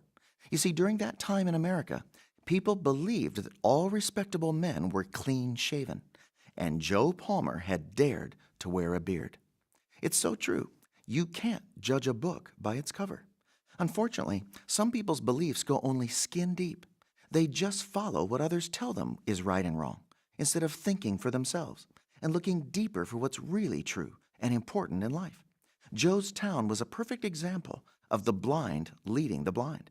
But fortunately, Joe knew better, and that the beard on his face was not the real person he was in his heart and character. Don't let other people rent space in your head. Never let others rob you of your freedom to think for yourself and choose what you believe is the right way to live. In fact, it's not just your right, it's your responsibility. We each are made in God's likeness with a mind and conscience to think and a will to choose.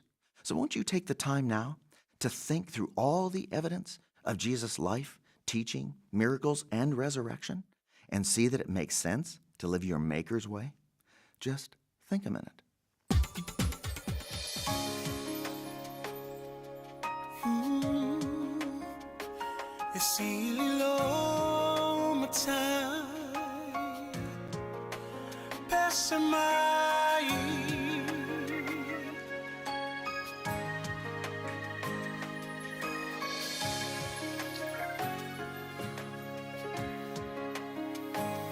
Matango fie o ele ali la ei o ile mama vi ia o ele tupu vi ia o ele tupu fusia ile mala malama le poni sa ua sola Ngate tele siu fofonga Ngate tele siu fofonga E ofo ngia oe Pese mai e ofo ngia oe E ilo mai e ofo ngia oe Lo matai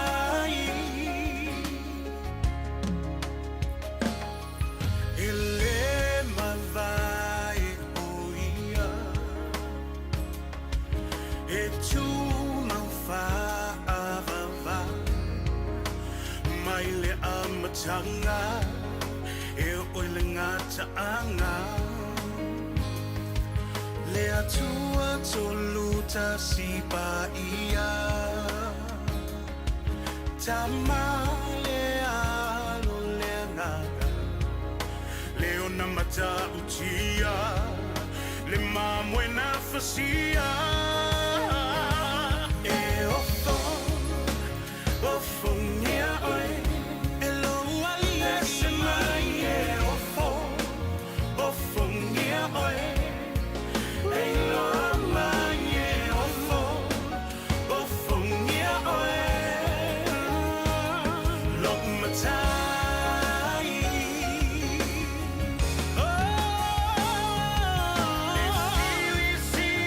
Oh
Se fu malio le puni ala va sunga ya puni e pole fionga ya pesita puni male o fi peseda le puni ala va e o fo fongia oe o nala ele o tato manatuia ya wai o le mele i tato ya le ya sisi le na ina ia maua se mea o whaana nau i eilo na loto e pi foi o aui mo lewa na ufia malo se loto mo lewa na tafia milionea mo lewa na tafia ti se helikopter ia e pangale a whaia nai si da fia e leri e re a fōrea ia e o mea le wha lava isa no wa helikopter o lono winga ia whonga mo onsa i di seu pa wale mea o le ki vi ai o kamaka i helikopter ma i la kou ki helikopter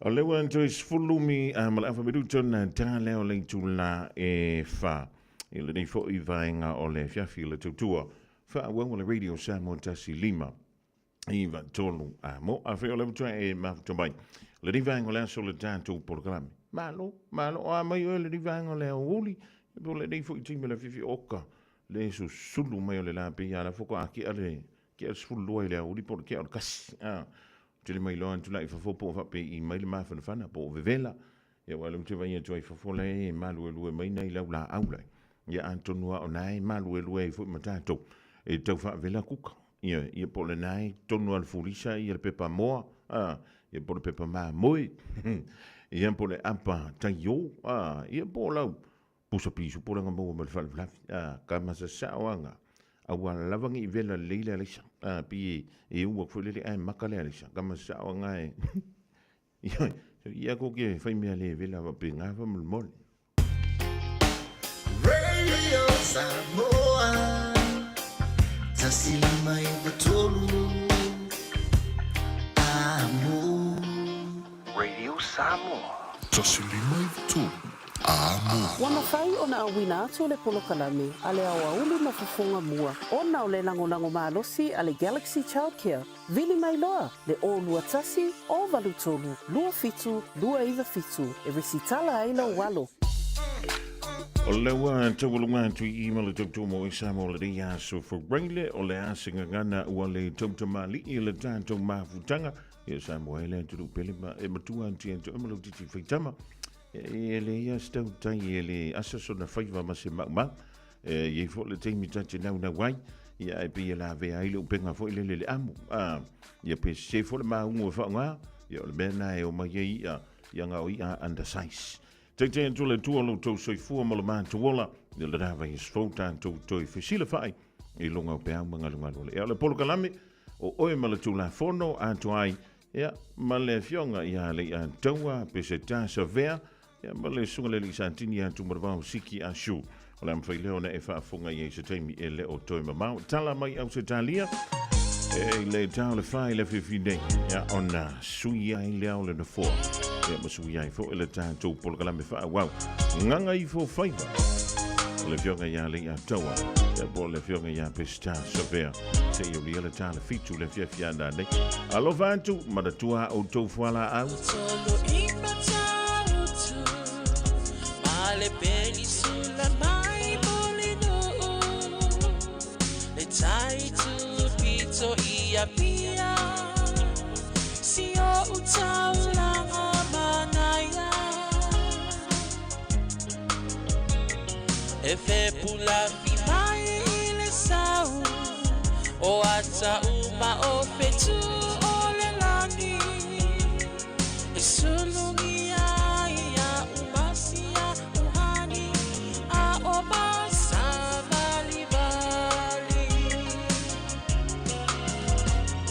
le pasina se Yesu solo ya Samoa no uatulu se ifai mafia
tape mali o mai singano lo no ai tine matama yung alona au wala lau papa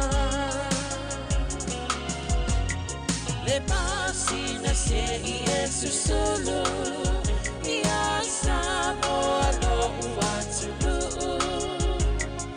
se I fai mafia fianga ie banga atene matama olo sisi vai ma pepese matata la tunulele a omae mane ilano ole ni na o umasia ubele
Wafa apea